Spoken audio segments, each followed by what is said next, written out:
হাতে গোনা কয়েকটা দিন আছে কোরবানি।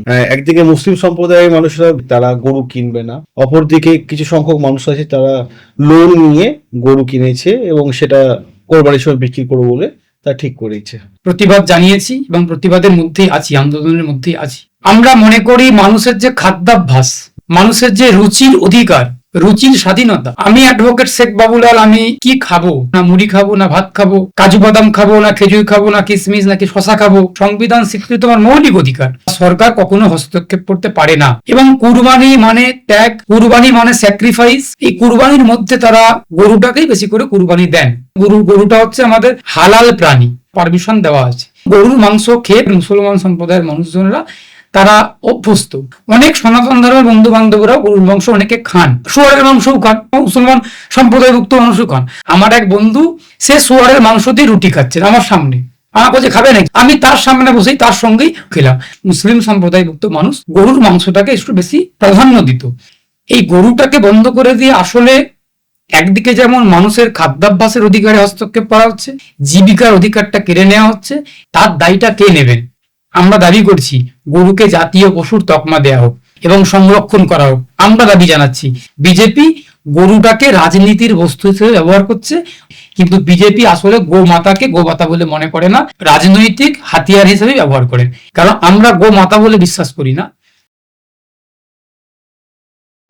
গ্রামের সাধারণ জীবন থেকে উঠে আসা, পরবর্তীকালে কলকাতায় এসে আইন নিয়ে পড়াশোনা করে আজ কলকাতা হাইকোর্টে বিশিষ্ট আইনজীবী হয়ে ওঠা, বামপন্থা চিন্তাধারায় বিশ্বাসী, যাদবপুর ইউনিভার্সিটির প্রাক্তন।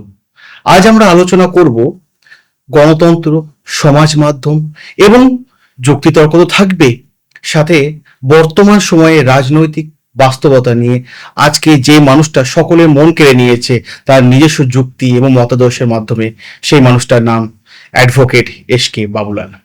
আজকে এই বাবুলাল স্যারের কাছে আমাদের বেশ কিছু প্রশ্ন থাকবে। গণতন্ত্র, সংবিধান, রাজ্য কেন্দ্র অবস্থা, বিরোধী রাজনীতি এবং সাথে সাথে বর্তমান ভারতে রাজনৈতিক অবস্থা নিয়ে। নমস্কার জানাই স্যার, কেমন আছে? নমস্কার, ভালো আছি, আপনারা আশা করি ভালো আছেন। একদম একদম একদম। গ্রাম বাংলার জীবন থেকে কলকাতা হাইকোর্টের বিশিষ্ট একটা পরিচিতি পেয়েছেন আপনি, এবং আজকাল সমাজ মাধ্যমে বহু মানুষের কাছে আপনার মতামত পৌঁছে গেছে। এই জার্নিটা আপনার কেমন ছিল? আমার জন্ম প্রত্যন্ত গ্রামীণ একটা এলাকাতে, পশ্চিমবঙ্গের হুগলি জেলার খানাকুল থানার অন্তর্গত একটা প্রত্যন্ত নদীমাতৃক কৃষি নির্ভর বন্যাপ্রবণ এলাকা, গ্রাম বলপাই। সেই গ্রামেতে আমার জন্ম, সেখানে আমার বেড়ে ওঠা, আমার শৈশব, আমার কৈশোর, আমার যৌবন সবটাই সেখানে কেটেছে। আচ্ছা। সেইখান থেকে উঠে এসে আজকে 2014 সালে আমি আইন পড়তে কলকাতাতে আসি। আমার উচ্চ মাধ্যমিক পর্যন্ত গ্রামের স্কুলেই কেটেছে। আমি 2014 সালে আইন পড়তে কলকাতাতে আসি। সেই আইন পড়ার সূত্রে পরবর্তীকালে 2019 সালে আমি আইন পাস করে ওকালতির এনরোলমেন্ট পাই, বা যেটা লাইসেন্স বলি আমরা। ওকালতির সূত্রে কলকাতা হাইকোর্টে শুরু থেকে আমার ওকালতি স্টার্ট থেকে আজকে পর্যন্ত। সেই ওকালতির সূত্রেই কলকাতার বাসিন্দা হওয়া। এই লড়াইটা স্বাভাবিকভাবেই খুব কঠিন লড়াই ছিল, কারণ আমি নিম্ন মধ্যবিত্ত পরিবার থেকেই উঠে এসেছি। আমার বাবা একজন সাধারণ সেলাইয়ের কাজ করতেন, বা এখনো করেন। আমরা খুব নিম্ন মধ্যবিত্ত পরিবার থেকেই লড়াই করে উঠে এসেছি।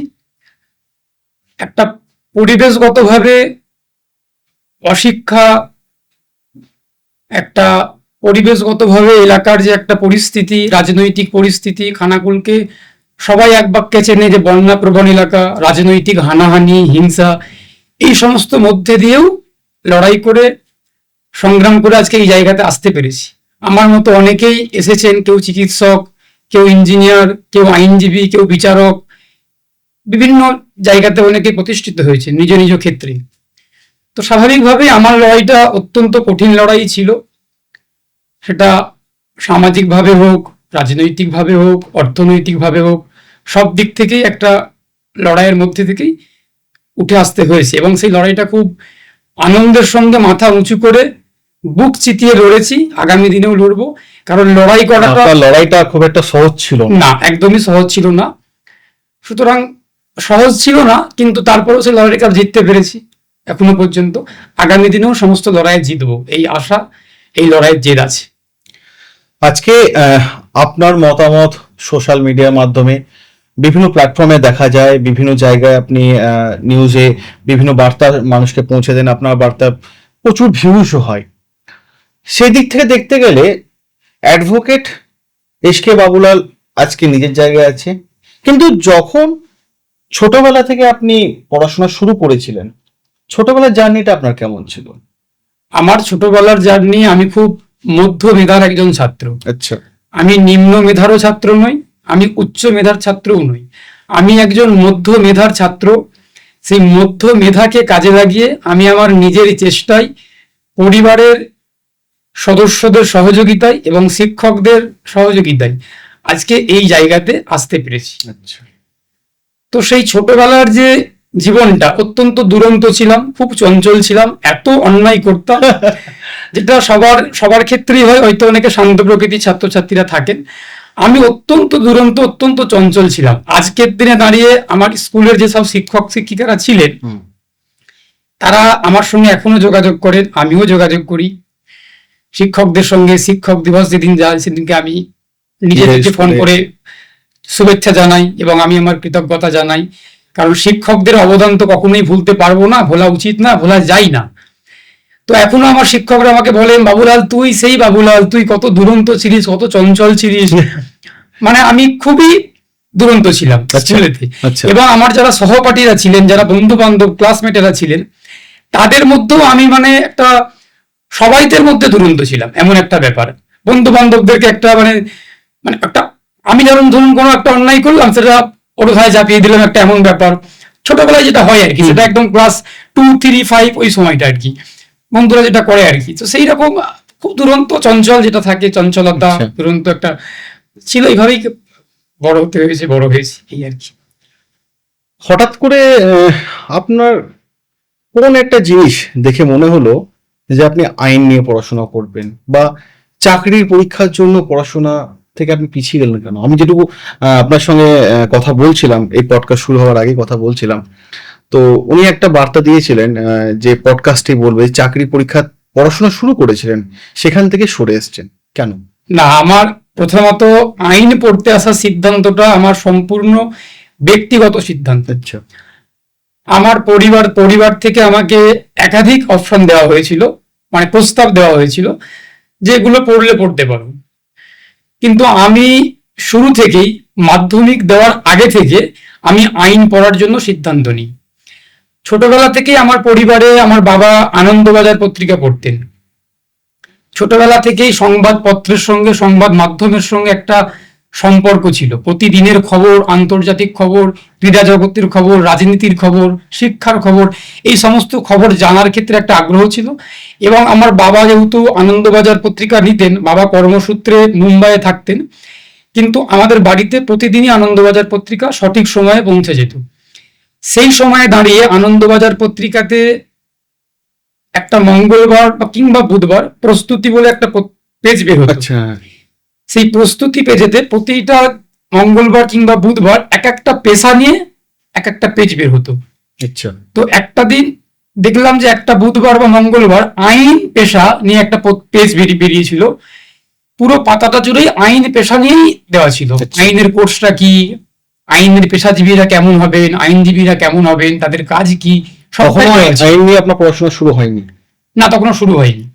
এবং ওই পেপারটাই আপনাকে একটা আকর্ষণ? না, শুধু পেপারটা না, আমি সেখানেই যাচ্ছি। আমার প্রথম থেকেই আমি প্রতিবাদী সত্তা একটা আমার মধ্যে কাজ করতো, যে আমি একটা এমন পেশার মধ্যে যাব যেখানে আমি প্রশ্ন করতে পারবো।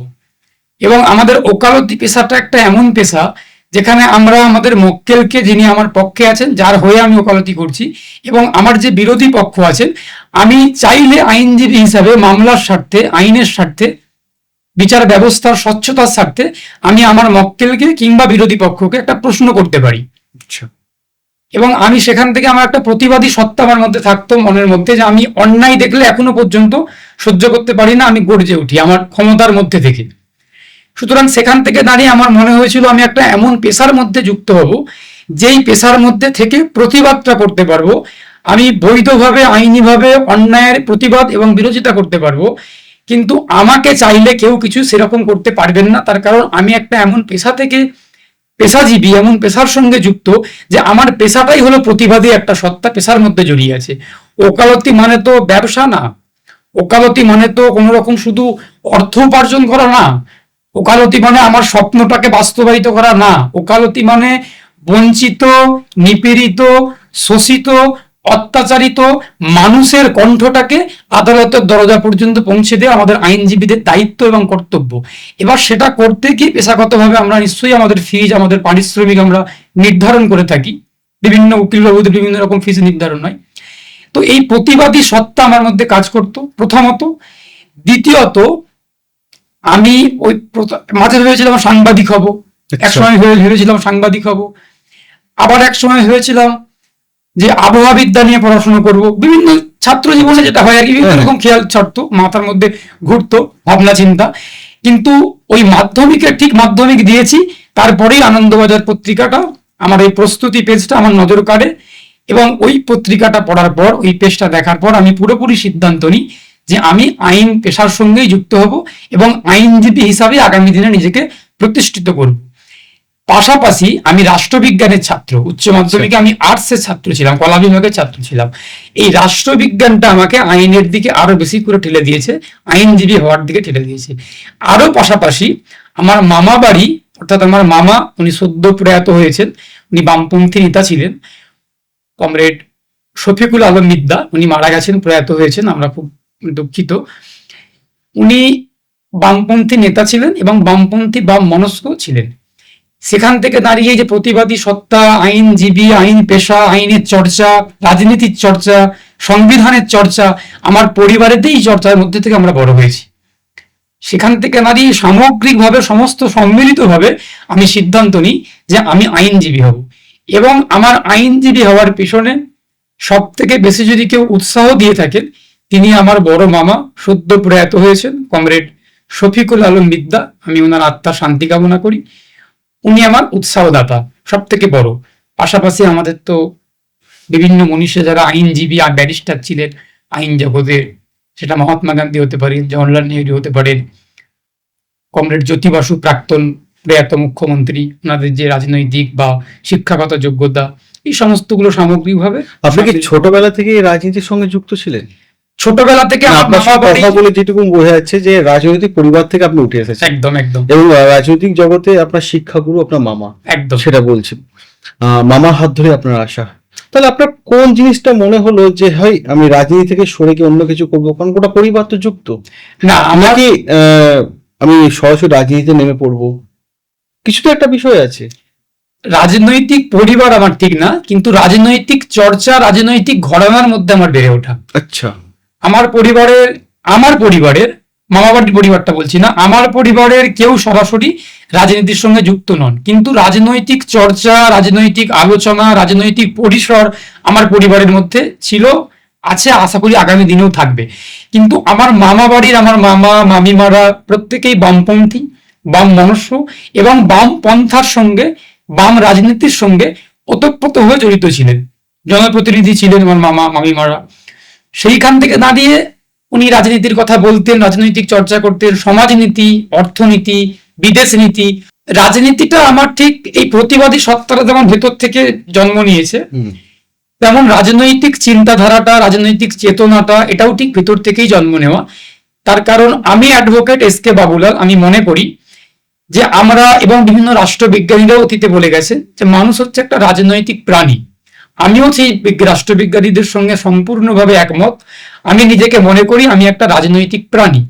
তার কারণ আমি যে আজকে এই পডকাস্টটা দিচ্ছি, আমার এই পডকাস্টের মধ্যেও নির্দিষ্ট আইন দিয়ে বেঁধে দেওয়া আছে যে কতটুকু কথা আমি বলতে পারবো, কতটুকু কথা আমি বলতে পারবো না, কতটুকু বাক স্বাধীনতা আমার আছে, কতটুকু বাক স্বাধীনতা আমার নেই, রেস্ট্রিকশন। সুতরাং আমার কথা বলা, আমার খাওয়া, আমার বস্ত্র, আমার অন্ন, আমার বাসস্থান, আমার জন্ম থেকে মৃত্যু পর্যন্ত, শুধু আমার না, আমার বা আমাদের সবকিছুর মধ্যেই রাজনীতি জড়িত আছে। তাহলে রাজনীতি যখন সবকিছুর সঙ্গে জড়িত আছে, তাহলে আমি মনে করি আমারও রাজনীতির সঙ্গে জড়িয়ে থাকাটা উচিত। সেই দৃষ্টিকোণ থেকেই রাজনীতির সঙ্গে আমার জড়িয়ে পড়া। বা থাকা অংশগ্রহণ। আপনি তো একটা গ্রাম বাংলা থেকে উঠে এসে শহরে এসেছেন পড়াশোনা করতে। তো যখন শহরে আসলেন, কোন ধরনের চ্যালেঞ্জিং ফেসগুলো বা সমস্যাগুলো আপনাকে ফেস করতে হয়েছিল ছাত্র জীবনে? গ্রাম থেকে শহরে এসে যখন আমি আইন পড়ার সূত্রেই আসা, আমার 5 বছরের আইনের কোর্স ছিল, বিএ এলএলবি অনার্স। আমার সহপাঠীরা, আইন কলেজের সহপাঠী যারা ছিলেন, আমার কলেজমেট, ব্যাচমেট, ক্লাসমেট, তারা অত্যন্ত সহযোগী মানসিকতার এবং অত্যন্ত হেল্পফুল। কোথাও কোনো রকম ভাবে আমার ক্লাসের মধ্যে সহপাঠীদের মধ্য দিয়ে বা সহপাঠীদের দ্বারা আমি কোথাও আঘাত পাইনি, কোনো রকম বাধা বিঘ্নতা আমার কাটাতে হয়নি। এবং আমার যারা শিক্ষক শিক্ষিকারা ছিলেন, কলেজের যারা প্রফেসররা ছিলেন, ম্যাডাম বা স্যারেরা ছিলেন, তাদের কাছ থেকেও কোনো রকম কোনোদিনও অসহযোগিতা পাইনি, সহযোগিতা পেয়েছি এবং উৎসাহ পেয়েছি। সহযোগিতা এবং উৎসাহ পেয়েছি। চ্যালেঞ্জ যেটা পেয়েছি সেটা হচ্ছে বাংলা মাধ্যমের ছাত্র, স্বাভাবিকভাবেই আমাদের সমাজে তো এখন ইংলিশ ভাষার একটা প্রাদুর্ভাব বাড়ছে এবং বাড়াটা স্বাভাবিক। এবং আমাদের যেহেতু আইন পেশা, আমাদের ক্ষেত্রে ইংরাজি ভাষাটাই, এবং যেহেতু আমরা হাইকোর্টেতে ওকালতি করি, আমাদের ইংরাজি ভাষাটাই ব্যবহার সর্বক্ষেত্রে। কিন্তু আমি চেষ্টা করি, মানে আমি অ্যাডভোকেট শেখ বাবুলাল ব্যক্তিগতভাবে চেষ্টা করি যতটুকু কাজের ক্ষেত্রে ইংরাজি ব্যবহার করতে হবে ততটুকুই ব্যবহার করি। তার বাইরে আমি সম্পূর্ণভাবে আমার নিজের মাতৃভাষা, আমার মায়ের ভাষা, আমার রাজ্যের ভাষা, আমাদের ভাষা, বাংলা ভাষা, আমার প্রাণের ভাষা, সেই বাংলা ভাষা ব্যবহার করার চেষ্টা করি সর্বত্র, সব জায়গাতে। যতটুকু ইংরাজি ভাষা ব্যবহার করার প্রয়োজন ততটুকু ব্যবহার করি, বাকিটা সবটা আমি বাংলা ব্যবহার করি, লেখার ক্ষেত্রে, বলার ক্ষেত্রে এবং পড়ার ক্ষেত্রে। এই ভাষাগত যে একটা দূরত্ব, এই জিনিসটা কিছুটা সমস্যা তৈরি হয়েছিল শুরুর দিকে, সেটা একটা চ্যালেঞ্জ হয়েছিল, কিন্তু সেটাও আমি আমার জীবনের লড়াই হিসাবেই নিয়েছিলাম। কিন্তু আজকের দিনে দাঁড়িয়ে 95% সেই মানে অসুবিধাটা দূর করতে পেরেছি এবং সেই লড়াইয়ে জয়ী হতে পেরেছি। এই লড়াই মানেই জীবন, আমি বিশ্বাস করি জীবন মানেই লড়াই। এই লড়াই করেই জীবনে টিকে থাকতে হবে, আর এই লড়াই করেই জীবনে টিকে থাকবো। সুতরাং লড়াই থেকে বলছেন কথাটা, লড়াই থেকে আমার একটা প্রশ্ন মনে পড়ে গেল, আমি রাখবো আপনার কাছে প্রশ্নটা, যে ছোটবেলা থেকে এখন পর্যন্ত জীবনে কি এমন কোনো কঠিন সময় এসেছে যেটা আপনাকে সব থেকে বেশি কষ্ট দিয়েছে?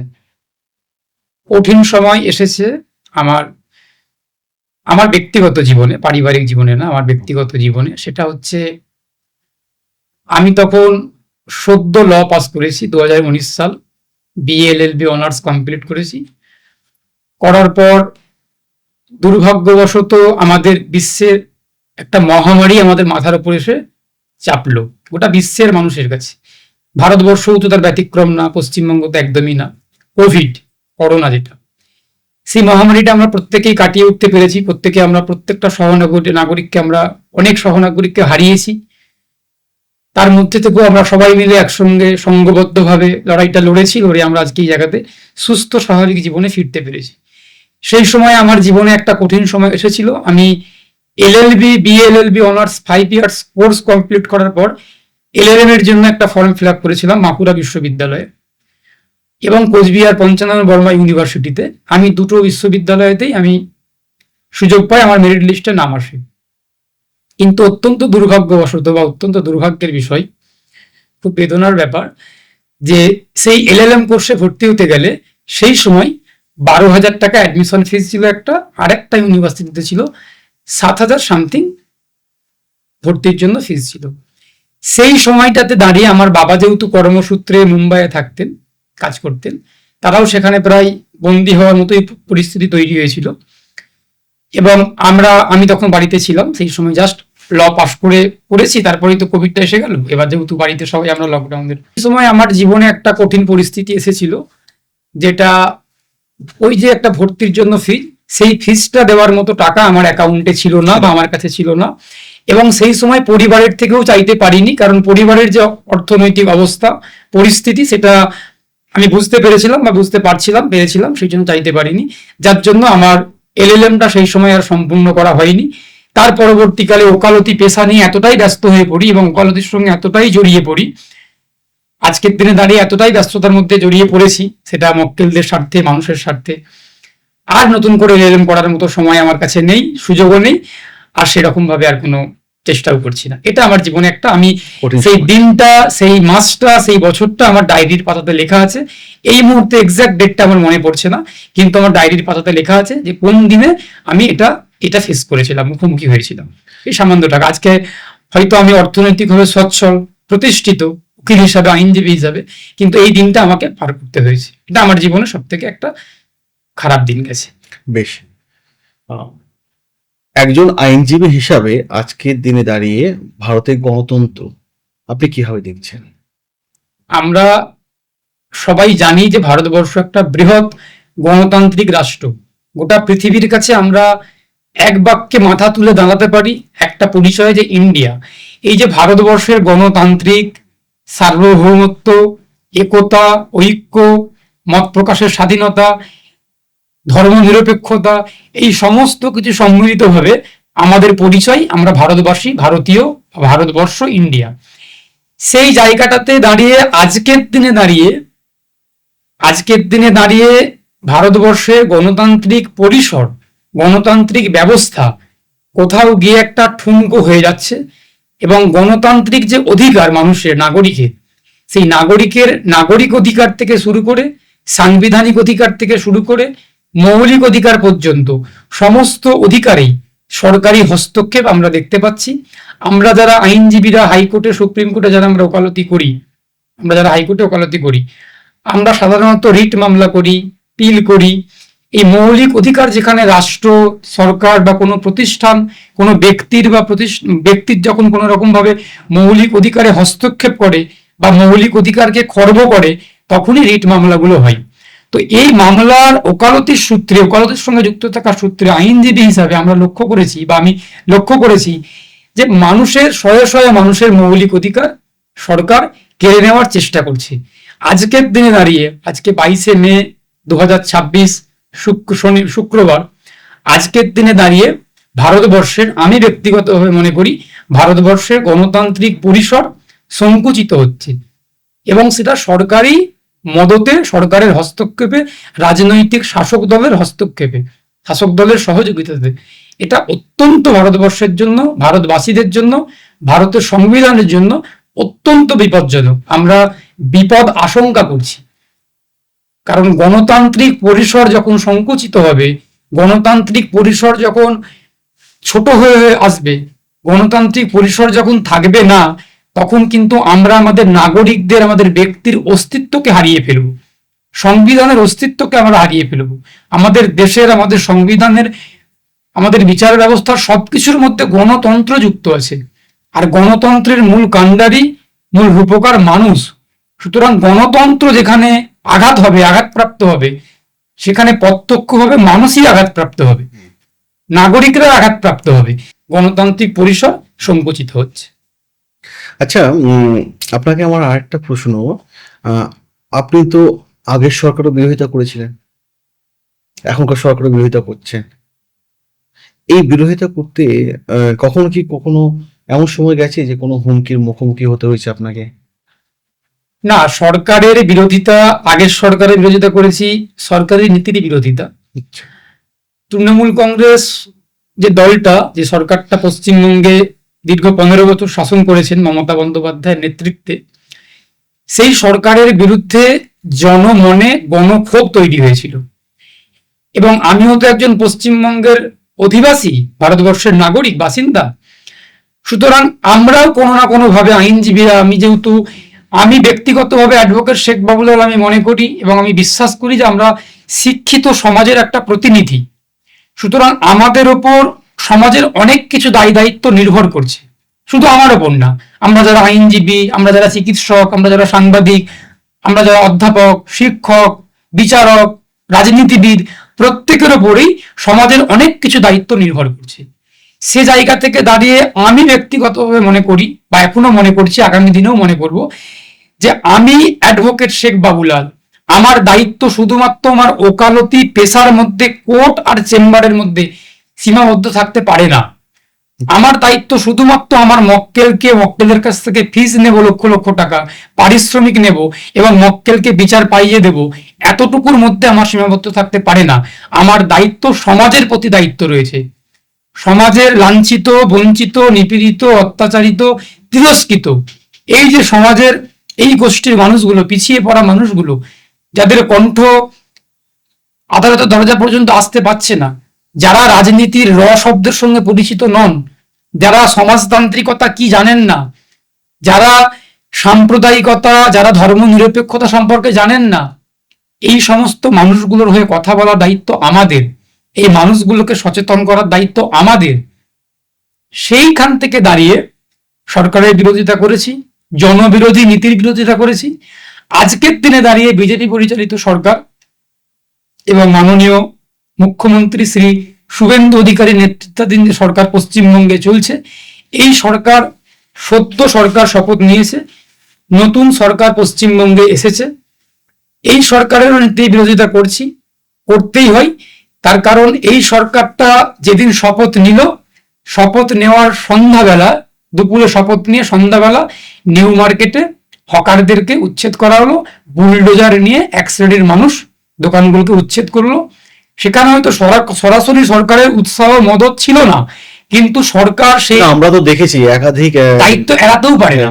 একাধিক মানুষ পরিষ্কারভাবে জানিয়ে দিয়েছিলেন যে কোনো ভাঙাচোরা কিছু একটা হবে না, এরকম কিছু। তারপরও কিন্তু আমি সেখানে জায়গাতেই যাচ্ছিলাম। তো সুতরাং সরকার যদি এই ভাঙাচোরা যাবে না, এটা বিজেপি নামক রাজনৈতিক দলের রাজ্য সভাপতি শ্রী শ্রমিক ভট্টাচার্য উনি বলেছেন, মন্তব্য করেছেন, বা উনি খুব মিষ্টি ভাষার মানুষ, উনি খুব মৃদুভাষী এবং খুব সভ্য, ভদ্র, নম্র প্রকৃতির মানুষ। ব্যক্তিগতভাবে আমি শ্রমিক ভট্টাচার্যকে শ্রদ্ধা করি, সম্মান করি এবং কোনো কোনো মন্তব্যকে সমর্থনও করি। কিন্তু ওনার যে দল, রাজনৈতিক দল, যেই দলটা বর্তমানে পশ্চিমবঙ্গে সরকার চালাচ্ছে, এই দলের রাজ্য সভাপতির বক্তব্যের সঙ্গে, মন্তব্যের সঙ্গে কর্মীদের কাজের বিস্তর পার্থক্য রয়েছে। সভাপতি বলছেন কাউকে আক্রমণ করা যাবে না, কারুর ঘরবাড়ি ভাঙচুর করা যাবে না, কোনো দমনমূলক সিদ্ধান্ত নেওয়া যাবে না। কিন্তু আমরা সাম্প্রতিককালে দেখতে পাচ্ছি যে দমনমূলক সিদ্ধান্ত সরকার চাপিয়ে দেওয়ার চেষ্টা করছে। সুতরাং এগুলোর বিরুদ্ধে কথা বলতে হয়, কথা বলতে হবে। এই কথা বলতে গিয়ে একাধিক বাধা এসেছে। আপনি আগেই প্রশ্ন করলেন যে কোথাও কি হুমকির মুখোমুখি হয়েছিলেন? এখনো পর্যন্ত কোথাও কোনো হুমকির মুখোমুখি হইনি। আশা করব ভারতবর্ষ এবং পশ্চিমবঙ্গের যে বাক স্বাধীনতা, যে যুক্তির স্বাধীনতা, মত প্রকাশের অধিকার, সেই মত প্রকাশের অধিকার থেকেই আমি আইনজীবী শেখ বাবুলাল, আমরা আইনজীবীরা বা সমাজের সমস্ত স্তরের মানুষ যারা কথা বলেন, যারা প্রতিবাদ করেন, যারা বিরুদ্ধ মত পোষণ করেন, বিরুদ্ধ মত প্রকাশ করেন, তাদের উপর কোনো রকম খাড়া নেমে আসবে না। কিন্তু অত্যন্ত লজ্জার সঙ্গেও বলতে বাধ্য হচ্ছি, আমরা অতীতেও দেখেছি বা দেখছি বিরুদ্ধ মত, সরকারের বিরুদ্ধে সমালোচনামূলক মত যখন উঠে আসছে, সেই মতটাকে দমন করার চেষ্টা করছে সরকার। তার কারণ সরকার ভয় পাচ্ছেন যে বিরুদ্ধ মত উঠে আসলে হয়তো সরকারের পতন খুব শীঘ্রই অনিবার্য। এটা সরকার অনুমান করছে, ভাবছে। এই ভাবনা থেকেই সরকার ভয় পাচ্ছেন। কিন্তু সরকার ভুলে যাচ্ছেন যে বিরোধী মত যদি না থাকে, কখনোই গণতন্ত্র, সভ্য সমাজ, গঠনমূলক সমাজ, পরিপূর্ণ সমাজ, উন্নয়নমূলক ব্যবস্থা কখনো শক্তিশালী হতে পারে না। গণতন্ত্রে বিরোধী মত, বিরোধী পথ এই জন্যই গুরুত্ব দেওয়া আছে যে বিরোধিতা থাকবে, গঠনমূলক বিরোধিতা। আমরা তো কোনো ব্যক্তির বিরোধিতা করছি না। আমি তো অ্যাডভোকেট শেখ বাবুলাল, আমি তো শুভেন্দু অধিকারী মাননীয় মুখ্যমন্ত্রীর শত্রু নই, বা মাননীয় মুখ্যমন্ত্রী শুভেন্দু অধিকারী তো আমার শত্রু নন, মমতা বন্দ্যোপাধ্যায় মাননীয় উনি তো আমার শত্রু ছিলেন না। নীতির বিরোধিতা করছি, সরকারের বিরোধিতা করছি, সমালোচনা করছি। এই সমালোচনাটা, আমি একজন সাধারণ খুব অতি ক্ষুদ্রাতি ক্ষুদ্র মানুষ, এই আমার কথাটা, আমার কণ্ঠটা যদি সরকারের কান পর্যন্ত যেতে পারে এবং আমার বক্তব্যটা বা আমাদের বক্তব্যটা সরকার যদি খুব ভালো মানসিকতা থেকে ভাবনা চিন্তা করেন যে কথার মধ্যে খারাপ থাকতে পারে, খারাপটাকে বর্জন করবেন, ভালো থাকলে ভালোটাকে গ্রহণ করবেন। এটাই তো গণতন্ত্রের বৈশিষ্ট্য, যে ভালো মত ভালো প্রস্তাবকে আমরা গ্রহণ করব, খারাপ মত সেগুলোকে বর্জন করব। তো আমরা বিরোধিতা করছি, আমরা সমালোচনা করছি নীতির, পদ্ধতির, ব্যবস্থার, এটা আগামী দিনেও করব। এখনো পর্যন্ত কোনো হুমকি, কোনো রকম থ্রেট, কোনো রকম আশঙ্কা হয়নি। এবার টুকটাক তো আসতেই পারে, সেটা সেরকম ভাবে কোনো কিছু না। সোশ্যাল মিডিয়াতে আমার ব্যক্তিগত যে আমার অ্যাকাউন্ট আমার নামে আছে, সেখানে কিছু কিছু মত বা কিছু কিছু ভাষা, কিছু কিছু মন্তব্য কয়েকজন করেন, তারা তাদের, আমি যেহেতু ব্যক্তিগতভাবে অ্যাডভোকেট শেখ বাবুলাল, আমি মনে করি প্রত্যেকের মত প্রকাশের অধিকার আছে, কিন্তু কোনো রকম অশালীন ভাষা, কারোর কোনো রকম ব্যক্তিগত আক্রমণ থেকে দূরে থাকাটাই আমাদের উচিত। ব্যক্তিগত আক্রমণের কোনো জায়গা গণতন্ত্রে নেই, গঠনমূলক সমালোচনার জায়গা আছে। আগামী দিনে আমার গঠনমূলক সমালোচনা লোক করুক, যারাই করবে প্রত্যেককে আমার স্বাগত, আমি নিজেও জানিয়ে দিই। যারা করেন তাদেরকে ওয়েলকাম জানাই। আমার সঙ্গে যুক্তি, তর্ক, বিতর্ক আমি অনেক জায়গায় অংশগ্রহণ করি। আমি বিরুদ্ধ মতকে পছন্দ করি, আমার বিরুদ্ধে হাজার হাজার কথা বলুক, আমি খুব ঠান্ডা মাথায়, আমি তো রীতিমতো বলি যে যদি আমার সঙ্গে তর্ক করতে চান, বিতর্ক করতে চান, যুক্তি করতে চান, আমার হাইকোর্ট পাওয়াতে চেম্বারেতে আসুন। আমার বিরুদ্ধ মত, বিরোধী যারা, আমি বসিয়ে বিরিয়ানি খাওয়াবো, কিন্তু আমার বিরুদ্ধে বলে যান। আমি সেখান থেকে শিক্ষা নিতে চাই, আমাকে সংশোধন করতে চাই। ভুল তো আমার হতেই পারে, আমার মধ্যে ভুল থাকতেই পারে, হয়তো আমার মধ্যে 99% ভুল আছে, 1% ঠিক আছে হয়তো। আমি সেই 99%টাকে আমি ভুলটা যদি আমার ধরিয়ে কেউ না দেয়, আমি কি করে নিজেকে ঠিক করব? সুতরাং আমি মনে করি আমার ভুলটা লোক ধরিয়ে দিক, মানুষরা ধরিয়ে দিক, সেই ভুল থেকে আমি শিক্ষা নেব। এই জায়গা থেকেই আমি বিরোধিতা করি বা আমরা বিরোধিতা করি। আপনার কথা তো গ্রাম বাংলা ভাষা যাকে বলে ঠোঁট কাটা, স্পষ্ট একদম। তো কখনো মনে হয়নি যে হাইকোর্ট থেকে এবার আমাকে বিধানসভায় যাওয়া উচিত? না, এইরকম চিন্তাধারা? হাইকোর্ট থেকে বিধানসভায় যেতে হবে, বিধানসভা থেকে লোকসভায় যেতে হবে, এই রকম ধারণা আমার মধ্যে কোনো রকম ভাবে কোনোদিনও জায়গা পাইনি, বা আমি ভাবনায় ভাবিনি। আমি যেটা মনে করি যে সমাজের প্রতি আমাদের একটা দায়িত্ব আছে, রাষ্ট্রের প্রতি আমাদের দায়িত্ব আছে, আমাদের মৌলিক দায়িত্ব, মৌলিক কর্তব্য আছে। রাষ্ট্র যেমন আমাদের মৌলিক অধিকার দেবে, রাষ্ট্রের প্রতিও আমাদের মৌলিক দায়িত্ব সংবিধানে আমাদের বলা আছে, মৌলিক কর্তব্য, মৌলিক দায়িত্ব আর মৌলিক অধিকার।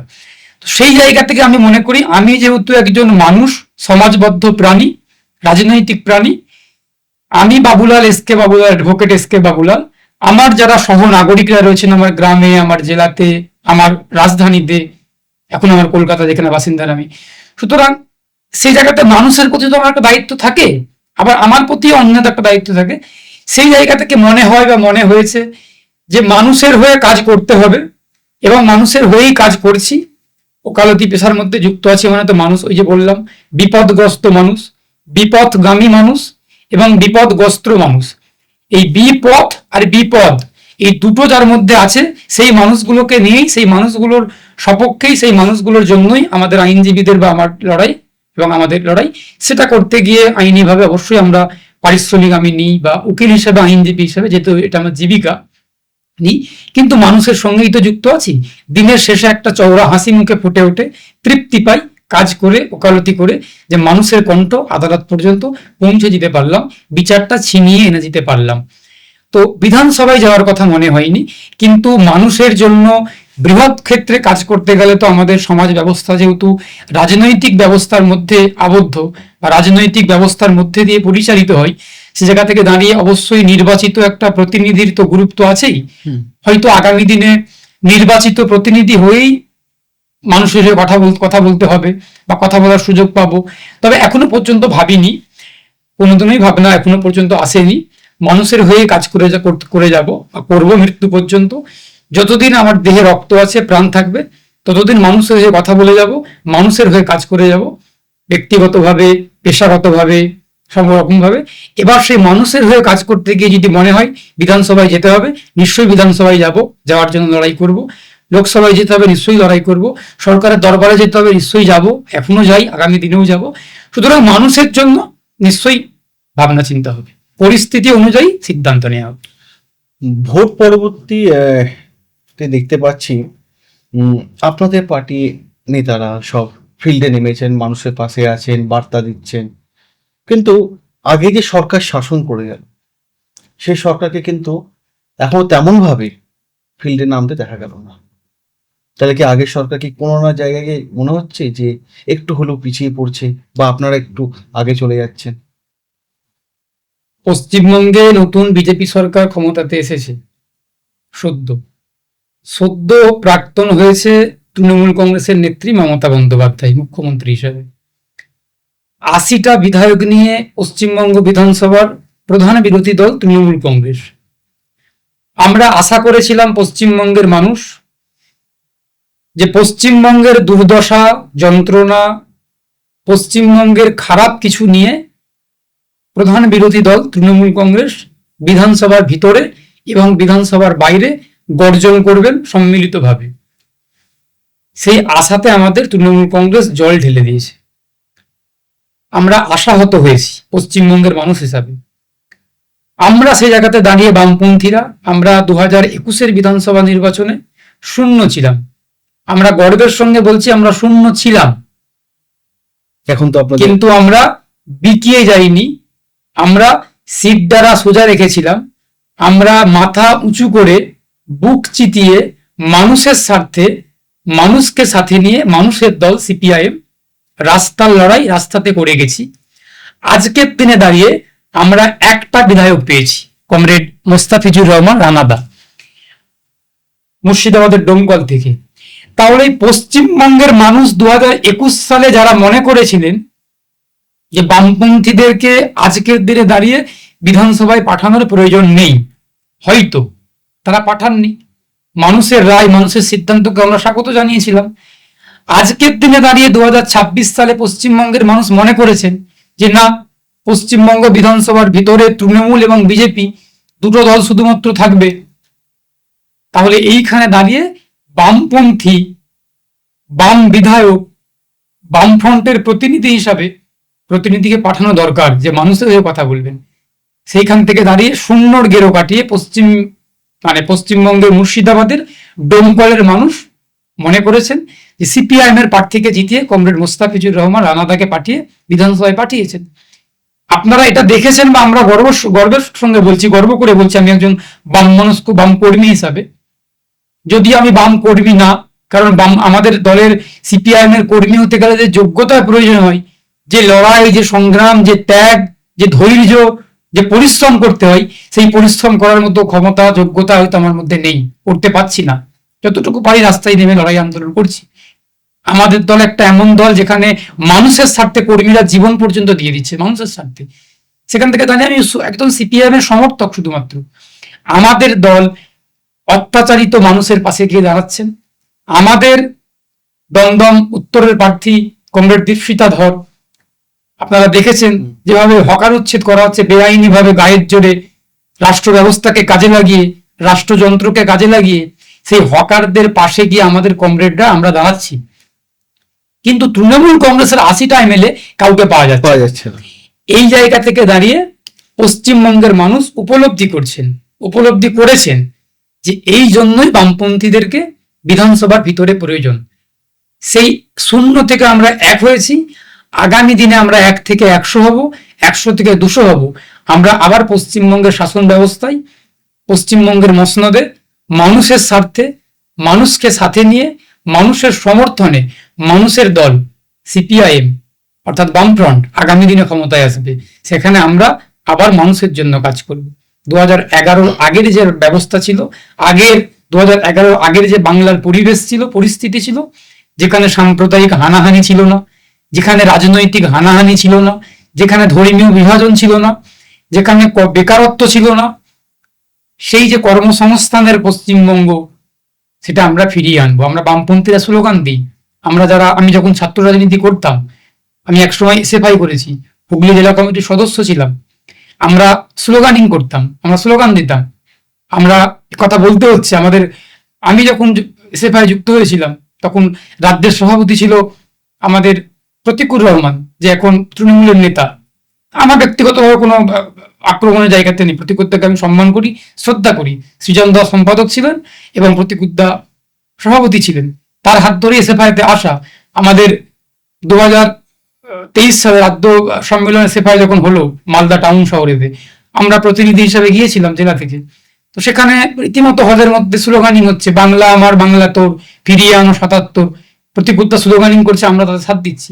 এই আমাদের এসএফআইয়ের যে স্লোগান, বামপন্থীদের স্লোগান যে বাংলা আমার বাংলা তোর, ফিরিয়ে আনো ৭৭, সেই ৭৭-এর যে সরকার, যে একটা শান্তির পরিবেশ, হানাহানি ছিল না, তখন মানুষের বাড়িতে ইলেকট্রিসিটি এত ছিল না, মানুষ নিরাপদে শান্তির সঙ্গে বাড়ির উঠানে ঘুমাতেন।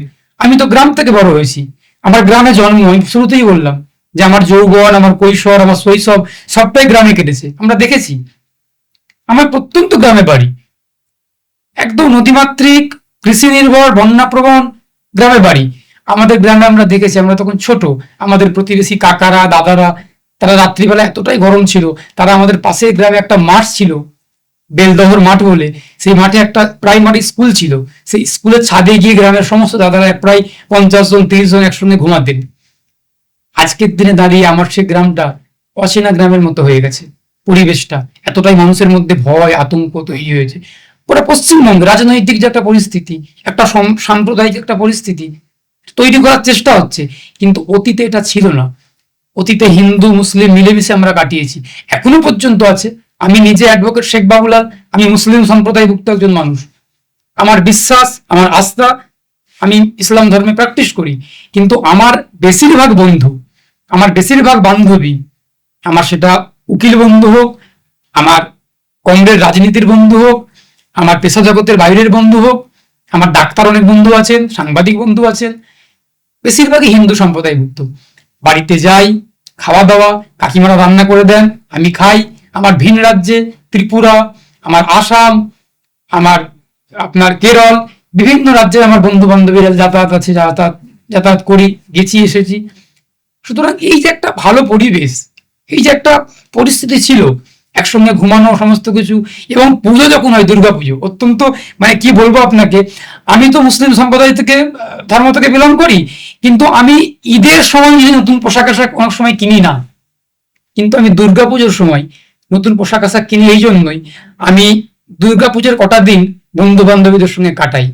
বাড়িতে যাই, কাকিমারা আমন্ত্রণ করে, ডাকে বিভিন্ন, আমার মেদিনীপুরে বন্ধু আছে, আমার কলকাতায় বন্ধুদের বাড়িতে, আমার হুগলি, আমার হাওড়ার বন্ধু আছে, বীরভূম, উত্তরবঙ্গে বন্ধু বান্ধবীরা আছেন, তাদের বাড়িতে যাই কখনো কখনো। সুতরাং এই যে একটা পরিবেশ ছিল, কিন্তু কখনো তো আমাকে পুজো করতে হয়নি। আমি তো পুজো করিনি, কেন পুজো করবো আমি? আমাকে তো পুজো করতে কেউ বলেওনি, আমি তো অঞ্জলিও দিই না, আমি তো প্রসাদ আমি খাই। আমি মনে করি প্রসাদটা একটা ফল মূল দিয়ে প্রসাদ তৈরি হয়, সুতরাং ফলের কোনো ধর্ম হয় না। আমি মনে করি জলের কোনো ধর্ম হয় না, মায়ের দুধের কোনো ধর্ম হয় না, গরুর দুধের কোনো ধর্ম হয় না। সেই সূত্রে প্রসাদ যখন আমাকে দেয়, পুজোর প্রসাদ, আমি আনন্দের সঙ্গে খাই। এবং সেই প্রসাদটা আমি যখন খাই, মানে এই কথাটাও বলছি, আমি যখন প্রসাদটা খাই, আমার ধর্মে কিছু জিনিস শুভ কাজ করার আগে একটা শব্দ উচ্চারণ করতে হয়, বিসমিল্লাহির রহমানির রহিম, এই শব্দটা বলতে হয়। আমি কিন্তু মনে মনে বলেই সেটা খাই, খাচ্ছি কিন্তু পুজোর প্রসাদ, কিন্তু আমি সেটা বলে খাচ্ছি, কারণ প্রসাদটার প্রতি আমার কোনো রকম ঘৃণা, আমার কিছু নেই, আমার ভালোবাসা আছে, আমার শ্রদ্ধা রয়েছে। প্রসাদটা হতে পারে পুজো, কিন্তু প্রসাদটা তো ফল, ফলের তো ধর্ম হয় না। আমি তো খাচ্ছি আপেল, শশা, লেবু, তরমুজ, পেঁপে, তার তো কোনো ধর্ম নেই, কিন্তু আমি পদ্ধতি মেনে, আমার ধর্মের নিয়ম মেনে খাচ্ছি। তো এইরকম এই পরিবেশটা আগে ছিল, সেই জন্য আমরা মনে করি বামপন্থীরা যে সেই পরিবেশকে ফিরিয়ে আনতে হবে। সেই যে একটা ধর্মীয় একটা সম্প্রীতি, একটা ধর্মের সম্প্রীতির বাতাবরণ, একই বালিশে দুটো হিন্দু মুসলিম ঘুমাবে, একই গ্লাসে হিন্দু মুসলিম খাবে, একই মায়ের হাতের রান্না হিন্দু মুসলিম খাবে। আমার নিজের কাজের মাসি, আমার রান্নার মাসি আমার ফ্ল্যাটে হিন্দু সম্প্রদায়ভুক্ত, তা আমার মা তো বাড়িতে আছেন, মা বাড়িতে গ্রামের বাড়িতে থাকেন, পরিবার, আমার পরিবার গ্রামের বাড়িতে থাকেন। আমি ওকালতির সূত্রে এখন কলকাতার বাসিন্দা, আমার ফ্ল্যাটের রাঁধুনি, রান্নার মাসি যিনি আছেন তিনি হিন্দু। তাহলে আমার মায়ের মতোই তো তিনি আমাকে রান্না করে খাওয়াচ্ছেন, আজকের দিনে দাঁড়িয়ে খেতে পাচ্ছি। তাহলে আমার মা যেই খেয়ে আমাকে খাইয়ে বড় করেছেন, আজকের দিনে দাঁড়িয়ে এই উকিল বাবুলালকে, আইনজীবী শেখ বাবুলালকে রান্না করে খাওয়াচ্ছে আমার হিন্দু সম্প্রদায়ভুক্ত একজন মহিলা, তিনি আমার মাসি, তাকে মাসি বলে সম্বোধন করি। সুতরাং এই জায়গাটাতেই আমরা বামপন্থীরা মনে করি যে ধর্ম ধর্মের জায়গাতে, ধর্ম মসজিদে থাকবে, ধর্ম মন্দিরে থাকবে, ধর্ম গির্জায় থাকবে। ধর্ম কখনো রাজনীতির বিষয়বস্তু হতে পারে না, ধর্ম কখনো রাস্তার জিনিস হতে পারে না, ধর্ম কখনো সস্তা হতে পারে না। ধর্মটা যতটা ঠুনকো না, ধর্মের মধ্যে মানুষের আস্থা আছে, ধর্মের মধ্যে মানুষের বিশ্বাস আছে, ধর্মের মধ্যে মানুষের শ্রদ্ধা আছে।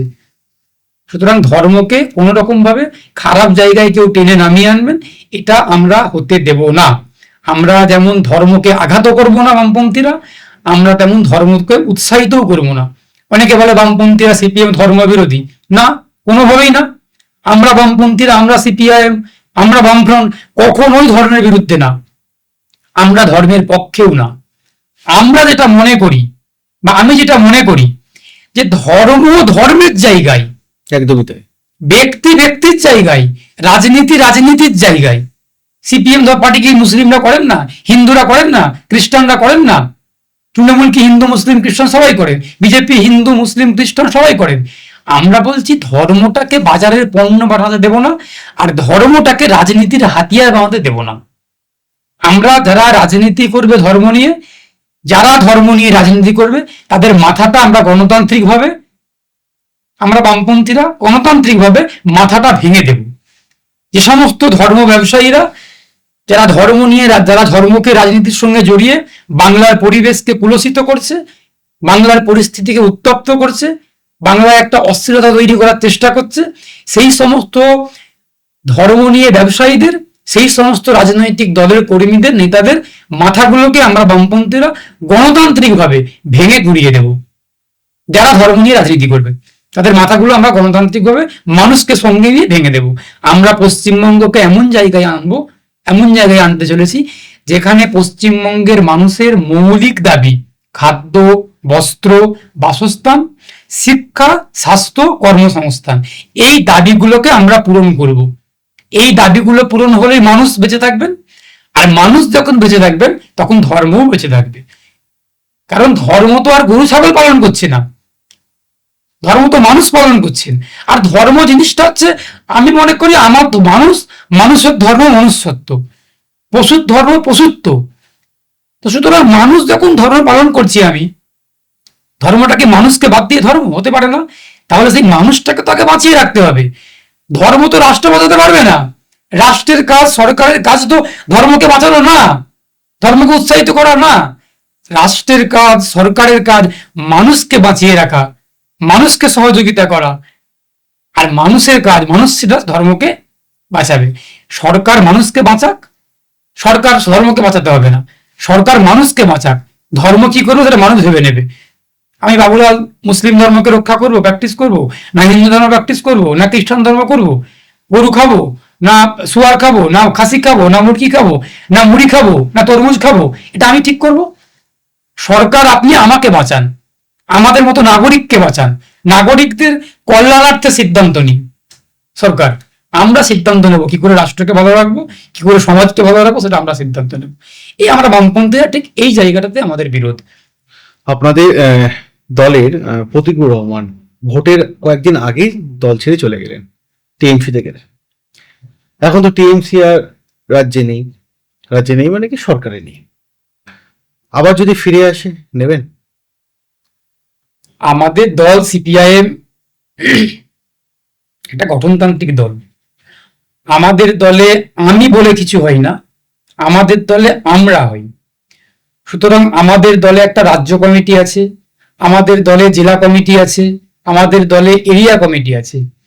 আমাদের দলটা এতটাই গণতান্ত্রিক দল, যেখানে আমাদের দলে গণতন্ত্র আছে, আমাদের দলে স্বাধীনতা আছে, আমাদের দলে মত প্রকাশের পরিসর আছে, এবং যে খুশি আসবে, যে খুশি যেতে পারে। যতটুকু আমি আমার দলকে জানি, আমার দলকে চিনি, যে খুশি দল থেকে বেরিয়ে যেতে পারেন, কিন্তু যে খুশি চাইলেই দলে আসতে পারেন না। তা বলে এবার আপনি বলবেন না, আপনারা বলতে পারেন সাধারণ লোক যে আসছে। সাধারণ মানুষকে নিয়েই রাজনৈতিক দল পরিচালিত হয়। সুতরাং মানুষ আজকে অতীতে সিপিএম ছিলেন, কিছু পরে তৃণমূল হয়েছেন, তারপরে বিজেপি হয়েছেন, আবার তারা সিপিআইএম আসবেন। মানুষ তো পরিস্থিতির সঙ্গে, পরিস্থিতি দেখে সিদ্ধান্ত নেবেন যে আমার কোন দিকে ঢলে যাওয়া উচিত, কোন দিকটাকে সমর্থন করা উচিত। মানুষকে ওয়েলকাম, মানুষ আসছেন, শয়ে মানুষ আসছেন। কিন্তু কোনো একটা যখন উচ্চ স্তরের নেতা, নেতৃত্ব চাইলেই বিজেপি ছেড়ে, চাইলেই তৃণমূল ছেড়ে সিপিআইএম আসবে, এটা কখনো সিপিআইএম দলেতে হয় না। তবে অবশ্যই ভালো মানুষ, ভালো গঠনমূলক কথা বলেন এমন মানুষ নিশ্চয়ই আসলে হয়তো আমাদের দল আলোচনা করে নিশ্চয়ই সিদ্ধান্ত নেবেন। ওই যে বললাম রাজ্য কমিটি আছে, সবাই মিলে আলোচনা করে। যোগাযোগ আছে আপনাদের সাথে? প্রতীকুদ্দার সঙ্গে আমার ব্যক্তিগতভাবে যোগাযোগ ছিল, এখনো যোগাযোগ আছে বলতে গেলে, আমি তো দল বদলের পরে আর যোগাযোগ কথা বলিনি, কিন্তু ব্যক্তিগতভাবে প্রতীকুদ্দার সঙ্গে আমার খুব মিষ্টি মধুর সম্পর্ক ছিল, কথাবার্তা হতো, গল্প হতো, আড্ডা হতো। আমরা একসঙ্গে ছাত্র আন্দোলন করেছি, আমাদের যে রাজ্য স্তরে যে কেন্দ্রীয় কর্মসূচি, সৃজনদা, প্রতীকুদ্দা, বিভিন্ন যারা যারা আছেন বা ছিলেন, আমরা একসঙ্গে বিভিন্ন কর্মসূচি করেছি, একসঙ্গে রাস্তায় হেঁটেছি ছাত্র রাজনীতি করতে গিয়ে, এখনো অতীতে যখন ছিলেন তখনও করেছি। সুতরাং কথা হতো, সামনাসামনি কথা হতো, ফোনে কয়েকবার কথা হয়েছে। সেরকম ভাবে আমাদের তো আন্দোলনের মধ্যে আমরা থাকতাম।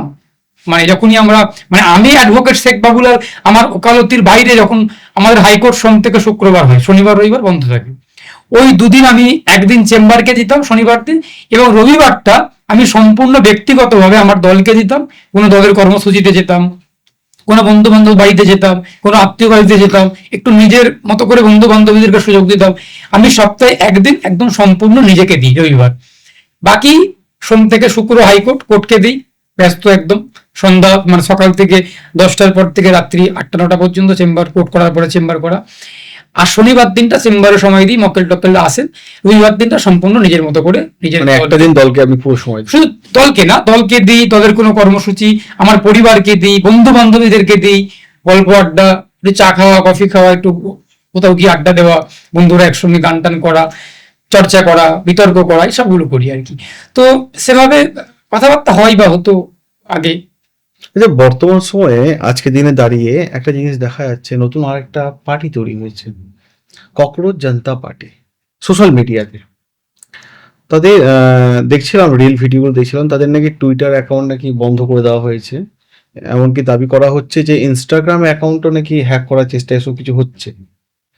আর ওদের ফলোয়ার্সও দেখছি বড় বড় রাজনৈতিক দলের থেকেও বেশি ফলোয়ার্স হয়ে গেছে খুব অল্প সময়ের মধ্যে। মানে 4 দিনের মধ্যে 90 লাখ ফলোয়ার্স। আমি একটু আগেও চেক করছিলাম, সেখানে 19 মিলিয়ন হয়ে গেছে ফলোয়ার্স।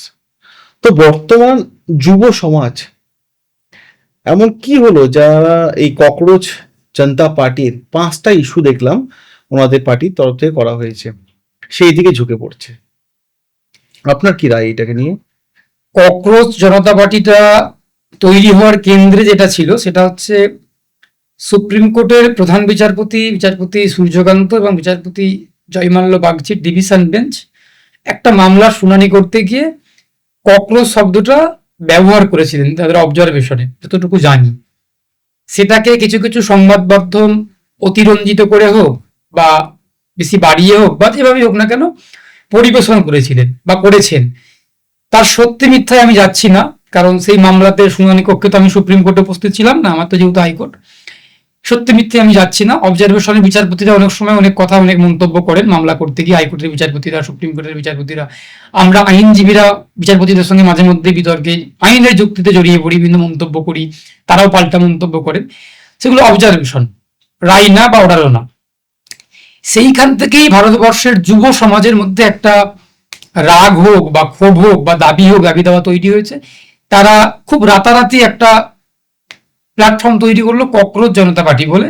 সেইখানে কোটি কোটি বা লক্ষ লক্ষ ফলোয়ার্স খুব কম দিনের মধ্যে জোগাড় করতে পেরেছেন। যেই দল বিজেপি গোটা পৃথিবীর মধ্যে রাজনৈতিক দল বলে দাবি করে থাকেন, ভারতবর্ষের তো বৃহৎ বলে দাবি করেই থাকেন এবং বৃহৎ রাজনৈতিক দল, সত্যকে তো অস্বীকার করা যায় না, তাদের ফলোয়ার্সকেও ছাপিয়ে গেছে। কিন্তু এই যে সংগঠিত গণতান্ত্রিক শক্তি, এই যে ককরোচ জনতা পার্টির যারা সদস্য হয়েছেন বা মেম্বার্স বা ভালো ফলোয়ার্সরা, তারা তো কেউ দেশবিরোধী, রাষ্ট্রবিরোধী, কোনো গুন্ডা, কোনো সন্ত্রাসী নন। তারা ভারতবর্ষের শিক্ষিত হোক, অর্ধশিক্ষিত হোক আর নিম্ন শিক্ষিত হোক, উচ্চ মেধার হোক আর নিম্ন মেধারই হোক না কেন বা মধ্য মেধার হোক, তারা প্রত্যেকেই ভারতবর্ষের বাসিন্দা, ভারতবর্ষের নাগরিক এবং বেশিরভাগটাই যুব সমাজ।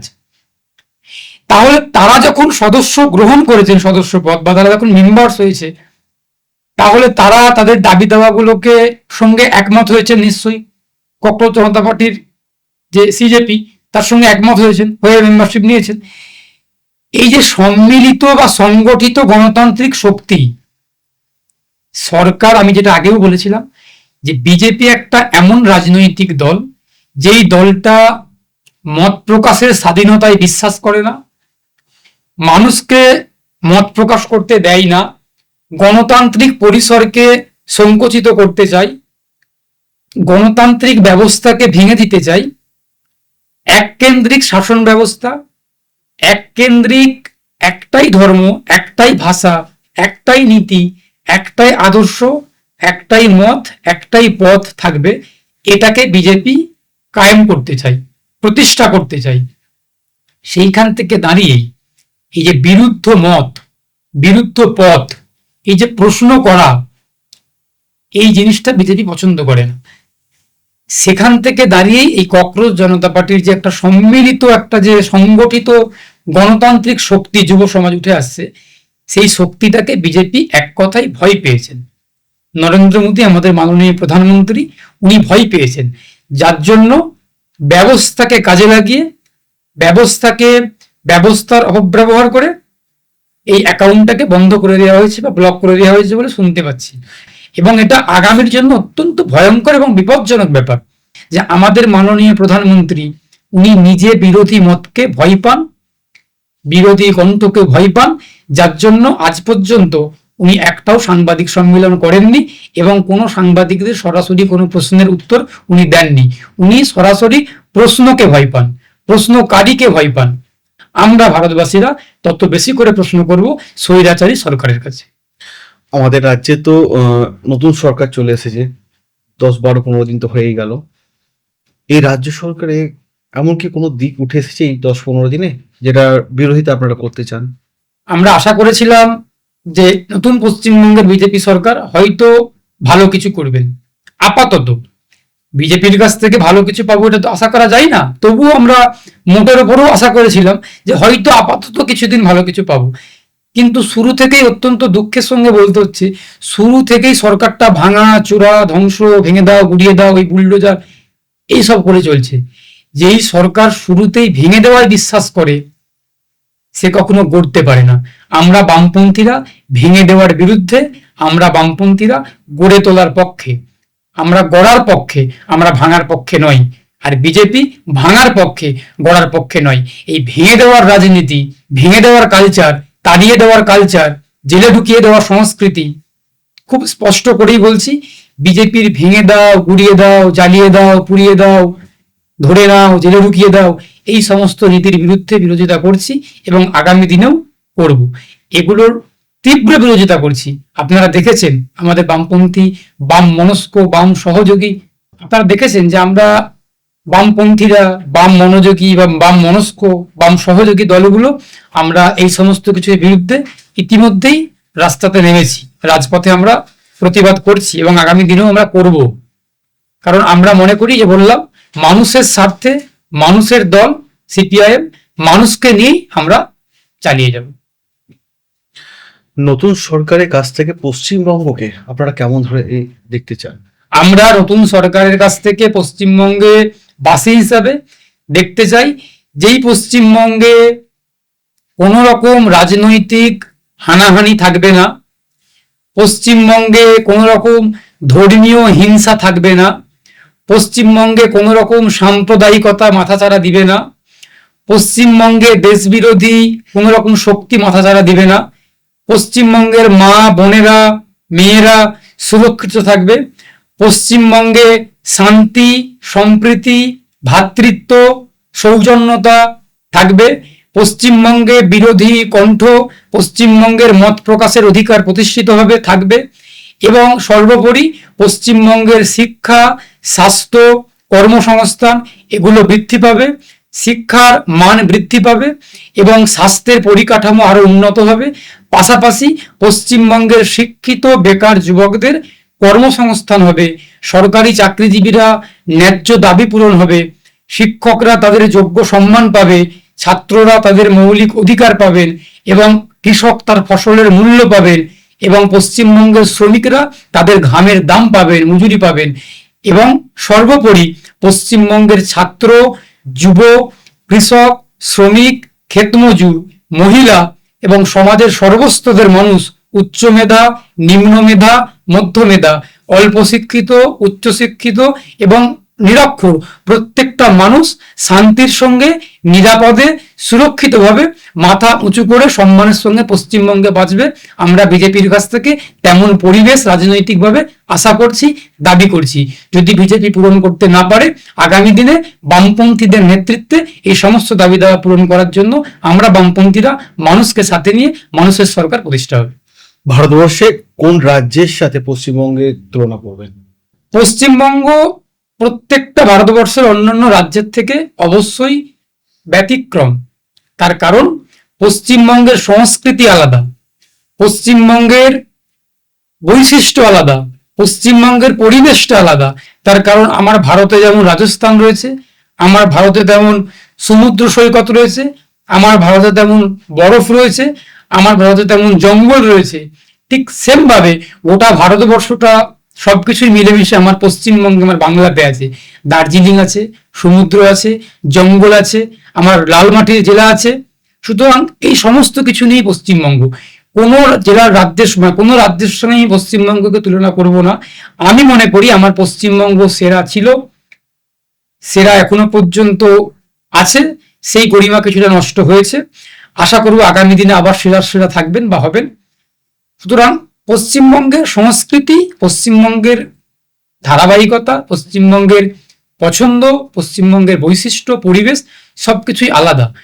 এর সঙ্গে অন্য রাজ্যের আমি তুলনা করছি না। প্রত্যেকটা রাজ্যেরই আলাদা আলাদা নিজ নিজ সংস্কৃতি আছে। আমাদের পশ্চিমবঙ্গেরও তেমন নিজ নিজ সংস্কৃতি আছে, নিজ সংস্কৃতি আছে। সেই সংস্কৃতি, সেই অখণ্ডতা, সেই সম্প্রীতি সমস্ত কিছু আছে এবং আগামী দিনে থাকবে। আর তো হাতে গোনা কয়েকটা দিন আছে কোরবানি। সেখানে দেখতে পেয়েছেন যে একদিকে মুসলিম সম্প্রদায়ের মানুষরা ভিডিও করে সোশ্যাল মিডিয়ায় ছাড়ছে যে তারা গরু কিনবে না, অপরদিকে কিছু সংখ্যক মানুষ আছে তারা লোন নিয়ে গরু কিনেছে এবং সেটা কোরবানির সময় বিক্রি করবে বলে তা ঠিক করেছে। তো এই বিষয়টাকে নিয়ে আপনারা কিভাবে ভাবছেন? না, এটাকে নিয়ে কি আপনারা রাস্তায় নামবেন আন্দোলনে বা না, আমরা রীতিমতো বামপন্থীরা আমরা প্রতিবাদ জানিয়েছি এবং প্রতিবাদের মধ্যেই আছি, আন্দোলনের মধ্যেই আছি। আমরা মনে করি মানুষের যে খাদ্যাভ্যাস, মানুষের যে রুচির অধিকার, রুচির স্বাধীনতা। আমি অ্যাডভোকেট শেখ বাবুলাল, আমি কি খাবো? আমি রাত্রিবেলা রুটি খাবো না মুড়ি খাবো না ভাত খাবো? আমি সকালবেলা কাজু বাদাম খাবো না খেজুর খাবো না কিশমিশ নাকি শশা খাবো? আপনি মাংস খাবেন না মাছ খাবেন, বা কিসের মাংস খাবেন, কি মাছ খাবেন, সেটা সম্পূর্ণ ভারতবর্ষের নাগরিক হিসেবে সংবিধান স্বীকৃত আমার মৌলিক অধিকার। খাদ্যাভ্যাসের অধিকার, রুচির অধিকার, পছন্দের অধিকার। এইখানেতে রাষ্ট্র বা সরকার কখনো হস্তক্ষেপ করতে পারে না। এবং আমরা সকলেই জানি যে ধর্মাচরণের অধিকার, ধর্ম প্র্যাকটিসের অধিকার, সেটাও মানুষের নাগরিকের মৌলিক অধিকার ভারতবাসীদের। সেখানে তো দাঁড়িয়ে মুসলিম সম্প্রদায়ভুক্ত মানুষজন তারা কুরবানির ঈদে অংশগ্রহণ করবেন এবং কুরবানি মানে ত্যাগ, কুরবানি মানে স্যাক্রিফাইস। এই কুরবানির মধ্যে তারা, পশ্চিমবঙ্গের মানুষ বিশেষত, গরুটাকেই বেশি করে কুরবানি দেন। এই গরু তো আর সৌদি আরবেতে, মিশরে, তুরস্কতে, কাতারেতে বেশি নেই। সেখানে দুম্বা, উট, বিভিন্ন রকম প্রাণী হয়। ভারতবর্ষে পশ্চিমবঙ্গে গরুটা হচ্ছে আমাদের সাধ্যের মধ্যে পাওয়া একটা হালাল প্রাণী। হালাল শব্দের অর্থ হচ্ছে যে মুসলিম সম্প্রদায়ের মধ্যে বা মুসলিম ধর্মের মধ্যে কিছু বৈধ জিনিস খাওয়ার পারমিশন দেওয়া আছে। এই বৈধ শব্দটাকে আমাদের ভাষাতে হালাল বলা হয়। সেক্ষেত্রে দাঁড়িয়ে দুম্বা, গরু, ছাগল, ভেড়া, উট এগুলো হচ্ছে বৈধ প্রাণী। এবার গরুটা সাধ্যের মধ্যে পাওয়া যায় এবং গরুর মাংস খেয়ে পশ্চিমবঙ্গের মুসলমান সম্প্রদায়ের মানুষজনেরা তারা অভ্যস্ত। এটা বলাটা উচিত না, কিন্তু তবুও বলতে হয়। অনেক সনাতন ধর্মের বন্ধু বান্ধবরা গরুর মাংস অনেকে খান, আমারও অনেক বন্ধু বান্ধবরা আছে তারা খান, সে খেতে পারেন। অনেকে শুয়ারের মাংসও খান, হতে পারে কোনো মুসলমান সম্প্রদায়ভুক্ত মানুষও খান। আমার এক বন্ধু খুব কাছের বন্ধু, সে শুয়ারের মাংস দিয়ে রুটি খাচ্ছেন আমার সামনে। আমাকে বলছে খাবে নাকি? আমি না, আমি খাবো না, আমি শুয়ারের মাংস খাই না। আমি তার সামনে বসেই তার সঙ্গেই অন্য কিছু খেলাম। আমার সামনেই সে শুয়ারের মাংস দিয়ে, মাংসকে চাটনি মতো বানিয়ে রুটি দিয়ে খাচ্ছে। তো আমার তো কোথাও কোনো রকম কিছু দ্বিধাবোধ করিনি। আমি, সে খেতেই পারেন, তার খাবার সে খাচ্ছে, তার পছন্দ করেন। সুতরাং পশ্চিমবঙ্গের মানুষ, মুসলিম সম্প্রদায়ভুক্ত মানুষ গরুর মাংসটাকে একটু বেশি প্রাধান্য দিত। কিন্তু তার মানে এই নয় যে পশ্চিমবঙ্গের মানুষ গরুর মাংস না খেতে পেলে মারা যাবে বা তারা দমবন্ধ হয়ে যাবে, এমনটা একদমই না। বিজেপি নামক রাজনৈতিক দলটা মনে করছে যে গরুটাকে বন্ধ করে দিয়ে হয়তো মুসলমান সম্প্রদায়কে একটু জব্দ করা যাবে। আসলে সেটা না, আসলে সেটা হবে না, সেটা হতে পারে না। বরং এটা করতে গিয়ে হিতে বিপরীত হয়েছে। তার কারণ আমরা জানি গরুর মাংসটা হয়তো মুসলমান সম্প্রদায়ের মানুষরাই বেশি খান, কিন্তু গরুটা বেশি পালন করেন, গরু ব্যবসাটা বেশি করেন হিন্দু সম্প্রদায়ভুক্ত মানুষজনেরাই, আমার সহনাগরিকরাই করেন। তাদের যে জীবিকার অধিকার, তাদের যে কাজের কর্মের অধিকার, সেটা কোথাও একটা বাধাপ্রাপ্ত হচ্ছে। কত মানুষ যারা গো পালনকারী, যারা গো ব্যবসায়ী, তারা কান্নাকাটি করছেন, মহিলা পুরুষ নির্বিশেষে। তাহলে তাদের যে জীবিকাতে হস্তক্ষেপ করা হলো, এই যে জীবিকাতে বাধাপ্রাপ্ত করা হলো, তার দায়টা কে নেবেন? আমি বাবুলাল, অ্যাডভোকেট শেখ বাবুলাল, মুসলিম এস কে বাবুলাল, আমরা মুসলমান সম্প্রদায় মুক্ত, আমরা 1 মাস রোজা পালন করি না খেয়ে, না খেয়ে রোজা পালন করি, কিছুই খাই না। তাহলে আমরা অন্য কিছু খেয়ে বাঁচতে পারবো, শুধু গরুর মাংসটা না খেয়ে বাঁচতে পারবো না, এটা না। ওই যে বললাম, সাধ্যের মধ্যে পেতাম বলে আমরা প্রাধান্য দিতাম। আমি এস কে বাবুলাল, আমি অ্যাডভোকেট শেখ বাবুলাল, আমি 11 মাস, আজকে নিয়ে 11 মাস চলছে, আমি বিফ খাইনি। বিফটাকে পছন্দ করি না এমন না, পছন্দ করি, কিন্তু আমি 11 মাস খাওয়া আমার সম্ভব হয়নি। কারণ আমার নিজের রান্নার মাসি বা রান্না যারা করেন তা সে হিন্দু সম্প্রদায়ভুক্ত মানুষ, আমি তাকে বলতে পারি না, কখনো বলা উচিতও না। আমি বাইরের কোনো খাবারও খাই না, আমি বাইরের কোনো রকম হোটেলের খাবার, বাইরের কোনো খাবার খাই না। সেই জন্য আমি শেখ বাবুলাল, আমি নিজে 11 মাস গরুর মাংস বিফ খেতে খাইনি। আমি কি আবার কি অসুস্থ হয়ে যাচ্ছি নাকি? আমি না আমার খুব কষ্ট হচ্ছে, যন্ত্রণা হচ্ছে, না আমি মনে মনে আফসোস করছি, কষ্ট পাচ্ছি? একদমই না। আমি তো রীতিমতো প্রতি সপ্তাহে আমি মাটনটা খুব পছন্দ করি, মাটন হতেই হবে এমন একটা ব্যাপার। তো সেখান থেকে দাঁড়িয়ে যারা যেটা পছন্দ করে সেটা তার পছন্দের খাবার। এই গরুটাকে বন্ধ করে দিয়ে আসলে একদিকে যেমন মানুষের খাদ্যাভ্যাসের অধিকারে হস্তক্ষেপ করা হচ্ছে, রুচির অধিকারে, পাশাপাশি এক শ্রেণীর হিন্দু সম্প্রদায়ভুক্ত মানুষের জীবিকার অধিকারটা কেড়ে নেওয়া হচ্ছে, কাজের যে ব্যবসার যে একটা পরিবেশ, সেই পরিবেশটাতে বাধাপ্রাপ্ত করা হচ্ছে। আমরা দাবি করছি গরুকে জাতীয় পশুর তকমা দেয়া হোক। বিজেপি কেন্দ্রের দল, বিজেপি রাজ্যের দল, চালাচ্ছে দেশ, চালাচ্ছে রাজ্য, চাইলে সবকিছু পারেন। তাহলে গরুটাকে জাতীয় পশুর তকমা দেওয়া হোক এবং সংরক্ষণ করা হোক, আমরা দাবি জানাচ্ছি।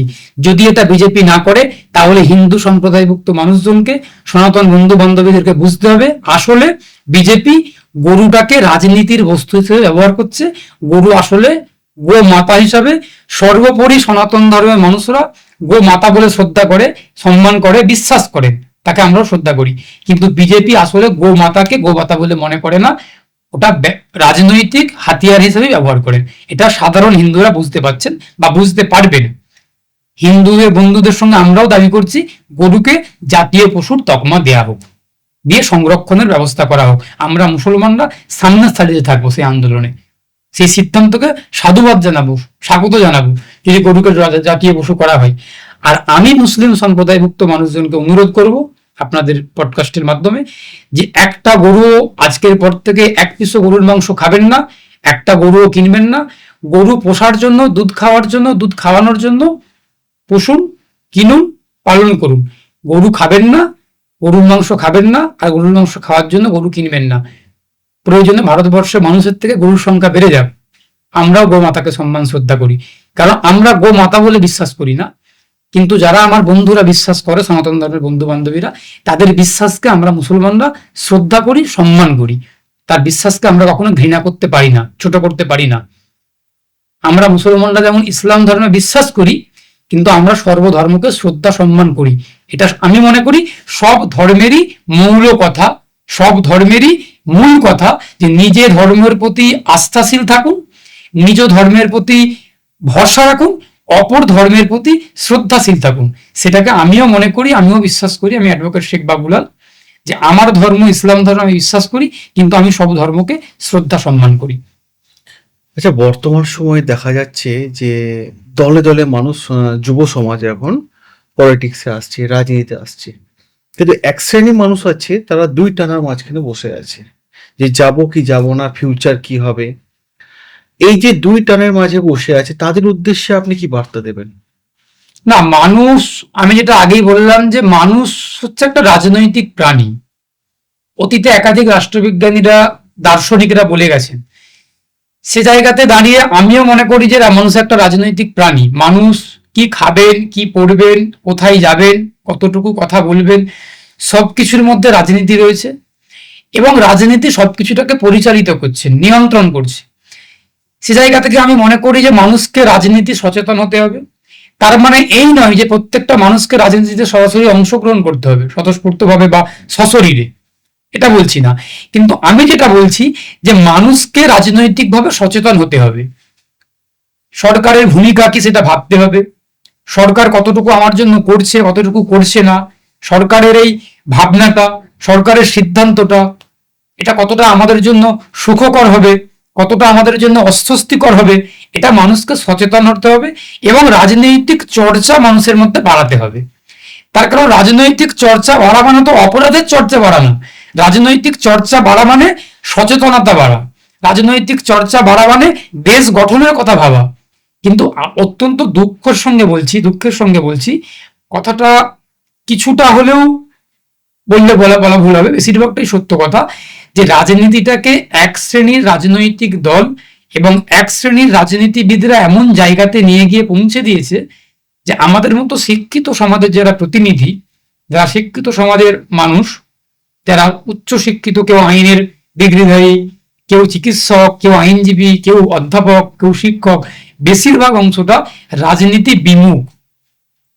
এই যে শিক্ষিত সমাজের মধ্যে যে রাজনীতি বিমুখতা বাড়ছে, এটা খুবই আগামীর জন্য ভয়ঙ্কর একটা দিক। তার কারণ রাজনীতিতে বেশি বেশি করে শিক্ষিত সমাজের অংশগ্রহণ রাজনীতিকে বরং বেশি করে পুষ্ট করবে, দেশকে আরো বেশি করে উন্নয়নমূলক জায়গাতে পৌঁছে দেবেন। আমরা দেখলাম গত কয়েকদিন আগে বিধানসভাতে বিধায়ক বিধায়িকারা শপথ নিলেন। কয়েকজন বিধায়ক বিধায়িকাকে আমি দেখলাম, তারা বাংলাটাও ঠিক করে নিজের নামটা শুধুমাত্র বললেন, বাকিটা পেছন থেকে তাকে অ্যাসিস্ট করতে হচ্ছে, সহযোগিতা করতে হচ্ছে একজন সরকারি কর্মচারীকে। তো এই ধরনের বিধায়করা, এই ধরনের জনপ্রতিনিধিরা যদি বিধানসভা পার্লামেন্টে যান, তারা কি করে মানুষের সমস্যার কথা বলবেন? সেই জন্য বেশি বেশি করে রাজনীতিতে শিক্ষিত সমাজের অংশগ্রহণ প্রয়োজন। আপনি তো যাদবপুর স্টুডেন্ট ছিলেন, তো যাদবপুর বারবার এত কন্ট্রোভার্সিয়াল টপিকের মধ্যে আসি কেন? না, আমি মনে করি যে যাদবপুর কন্ট্রোভার্সি টপিকের মধ্যে আছে বা আসে, এটা সম্পূর্ণভাবে আমি মিথ্যা বলে মনে করি। এটা বানানো, এটা তৈরি করা। তার কারণ যেখানে মেধার চাষ হয়, যেখানে দেশের সম্পদ তৈরি হয়, সেটা যাদবপুর বিশ্ববিদ্যালয় হতে পারে, প্রেসিডেন্সি বিশ্ববিদ্যালয় হতে পারে, জামিয়া মিলিয়া বিশ্ববিদ্যালয় হতে পারে, আলিগড় মুসলিম ইউনিভার্সিটি হতে পারে, বেনারস হিন্দু ইউনিভার্সিটি হতে পারে, কিংবা জওহরলাল নেহরু বিশ্ববিদ্যালয় হতে পারে। যেখানে সম্পদের চাষ হয়, যেখানে মেধার চাষ হয়, মেধাবীদের উৎপত্তি হয়, যাদবপুরের ছাত্রছাত্রীরা, যাদবপুরের প্রাক্তনীরা গোটা পৃথিবী জুড়ে ছড়িয়ে আছে। গোটা পৃথিবীর বিভিন্ন ব্যবস্থার সঙ্গে, বিভিন্ন পেশার সঙ্গে, বিভিন্ন ক্ষেত্রের সঙ্গে মিশে আছে এবং যাদবপুরের নামকে উজ্জ্বল করছেন। যাদবপুরের নামটা উজ্জ্বল হওয়া মানে কি শুধু যাদবপুরের নামটা বৃদ্ধি পাওয়া, উজ্জ্বল হওয়া? তা তো না। যাদবপুরের নামটা উজ্জ্বল হওয়া মানে কলকাতার নামটা উজ্জ্বল হওয়া, কলকাতার নামটা উজ্জ্বল হওয়া মানে পশ্চিমবঙ্গের নামটা উজ্জ্বল হওয়া, পশ্চিমবঙ্গের নামটা উজ্জ্বল হওয়া মানে ভারতবর্ষ, ইন্ডিয়ার নামটা উজ্জ্বল হওয়া। তাহলে এই যে একটা পরিচিতি, যাদবপুর বিশ্ববিদ্যালয়, প্রেসিডেন্সি বিশ্ববিদ্যালয়, বিশ্বভারতী বিশ্ববিদ্যালয়, এই বিশ্ববিদ্যালয়গুলোতে মুক্ত চিন্তা হয়, মুক্ত মন, মুক্ত মনাদের ভিড় বেশি, মুক্ত কণ্ঠে কথা বলার পরিধিটা আছে। সেই পরিধিটাকেই সরকার ভেঙে দেওয়ার চেষ্টা করছে, কবজা করার চেষ্টা করছে। যাদবপুর বিশ্ববিদ্যালয়ের ছাত্রছাত্রীরা কখনোই কোনো বিতর্কিত বিষয় নিয়ে মাথাচাড়া দেন না, আলোচনা করেন না। আমি নিজে যাদবপুর বিশ্ববিদ্যালয়ের প্রাক্তন ছাত্র। আমি যখন ছাত্র ছিলাম তখন প্রত্যেকটা কর্মসূচিতে, প্রত্যেকটা আন্দোলনে অংশগ্রহণ করেছি পড়াশোনার পাশাপাশি। কিন্তু আমি দেখেছি, বা এখনো পর্যন্ত যাদবপুর বিশ্ববিদ্যালয়ের একাধিক প্রাক্তনীদের সঙ্গে আমাদের সংগঠন আছে, প্রাক্তন সংগঠন আছে, যুক্ত আছি। আমরা কখনোই কোনো দেশ বিরোধী হোক, সমাজ বিরোধী হোক, জনবিরোধী হোক, কোনো কিছুতে আমরা অংশগ্রহণ করি না। আমরা মনে করি জনগণের সঙ্গে যুক্ত আছে, জনগণের স্বার্থ জড়িয়ে আছে, বিশেষ করে ছাত্রদের স্বার্থ জড়িয়ে আছে, এই জিনিস যখন রাষ্ট্র বা সরকার লঙ্ঘন করছে, আমরা সেখানেই আমাদের সর্বত্র সবটুকু দিয়ে গর্জন করেছি, আগামী দিনেও গর্জন করব। এই আমাদের কণ্ঠকে রোধ করতে আসছে, যাদবপুর বিশ্ববিদ্যালয়ের ছাত্রছাত্রীদের কণ্ঠকে রোধ করার জন্য এইগুলো তৈরি করা, যে বিতর্কটা তৈরি করা। কে বলছে মেরে ঠ্যাং ভেঙে দেবো, কে বলছে যাদবপুরের বাইরে বেরোলেই গ্রেপ্তার করব, দিলীপ ঘোষ একবার একাধিক সময় বলেছেন। তো এই সমস্তগুলো বলে আসলে মেধাকে অস্বীকার করা, ছাত্র সমাজকে অপমান করা, ছাত্র সমাজকে কুলসিত করা। দেশের প্রধানমন্ত্রী নরেন্দ্র মোদী তিনি যাদবপুর বিশ্ববিদ্যালয়কে নিয়ে বিরূপ মন্তব্য করছেন, তার কাছ থেকে ওটা কখনোই আশা করতে পারি না, আশা করা যায় না। তিনি ভারতবর্ষের 150 কোটি মানুষের প্রধানমন্ত্রী। যাদবপুরের মেধাকে, যাদবপুরের রত্ন যারা তৈরি হন, যাদবপুরের যারা সম্পদ, তাদের কাছে মাথা নত করে কুর্নিশ করা উচিত প্রধানমন্ত্রী নরেন্দ্র মোদীর। আমরা যেমন কুর্নিশ জানাই যাদবপুরকে, কারণ যাদবপুর আমার যাদবপুর, যাদবপুর আমাদের যাদবপুর, যাদবপুর ভারতের যাদবপুর। সুতরাং এই দৃষ্টিকোণ থেকে দেখতে গেলে যাদবপুর সেরা ছিল, সেরা আছে, সেরা থাকবে। যতই রাজনৈতিক বিতর্কের মধ্যে আনার চেষ্টা হোক না কেন, যাদবপুর তার মান, তার নাম সবকিছু উজ্জ্বল করবেন, গণতান্ত্রিকভাবে এবং শিক্ষাগতভাবে। আমার আরো একটা প্রশ্ন আপনার কাছে, যে আমরা যদি দেখি আগের সরকারের আমলে রাজ্যে তেমন সরকারি চাকরি পরীক্ষা খুব একটা হয়নি, মানে হয়নি বলা যেতে পারে। 2024 সালে ডিসেম্বর মাসে দেখা গেছিল যে অনেকগুলো ইন্ডিকেটিভ নোটিফিকেশন বেরিয়েছিল, কিন্তু সে পরীক্ষা ফর্ম ফিল আপ এখন চলছে, দেখা যাচ্ছে বিষয়টা। আনএমপ্লয়মেন্ট নিয়ে আপনার অবজারভেশন কি এই মুহূর্তে? বেকারত্ব বাড়ছে পশ্চিমবঙ্গ সহ গোটা ভারতবর্ষে। সেখানে সরকারের একটা গাফিলতি, একটা উদাসীনতা আমরা লক্ষ্য করছি। কারণ বেকারত্ব কমাতে গেলে, কর্মসংস্থান বাড়াতে গেলে সরকারকে তো একটা উদ্যোগী পদক্ষেপ নিতে হয়। সে জায়গা থেকে সরকার সেই ভাবনায় ভাবছে না। খুব নগণ্য হাতে গোনা কয়েকশো বা কয়েক হাজার নিয়োগ হয়তো হচ্ছে, তবুও বা তাও সেই নিয়োগের মধ্যে স্বচ্ছতা নেই, স্বচ্ছতার অভাব রয়েছে।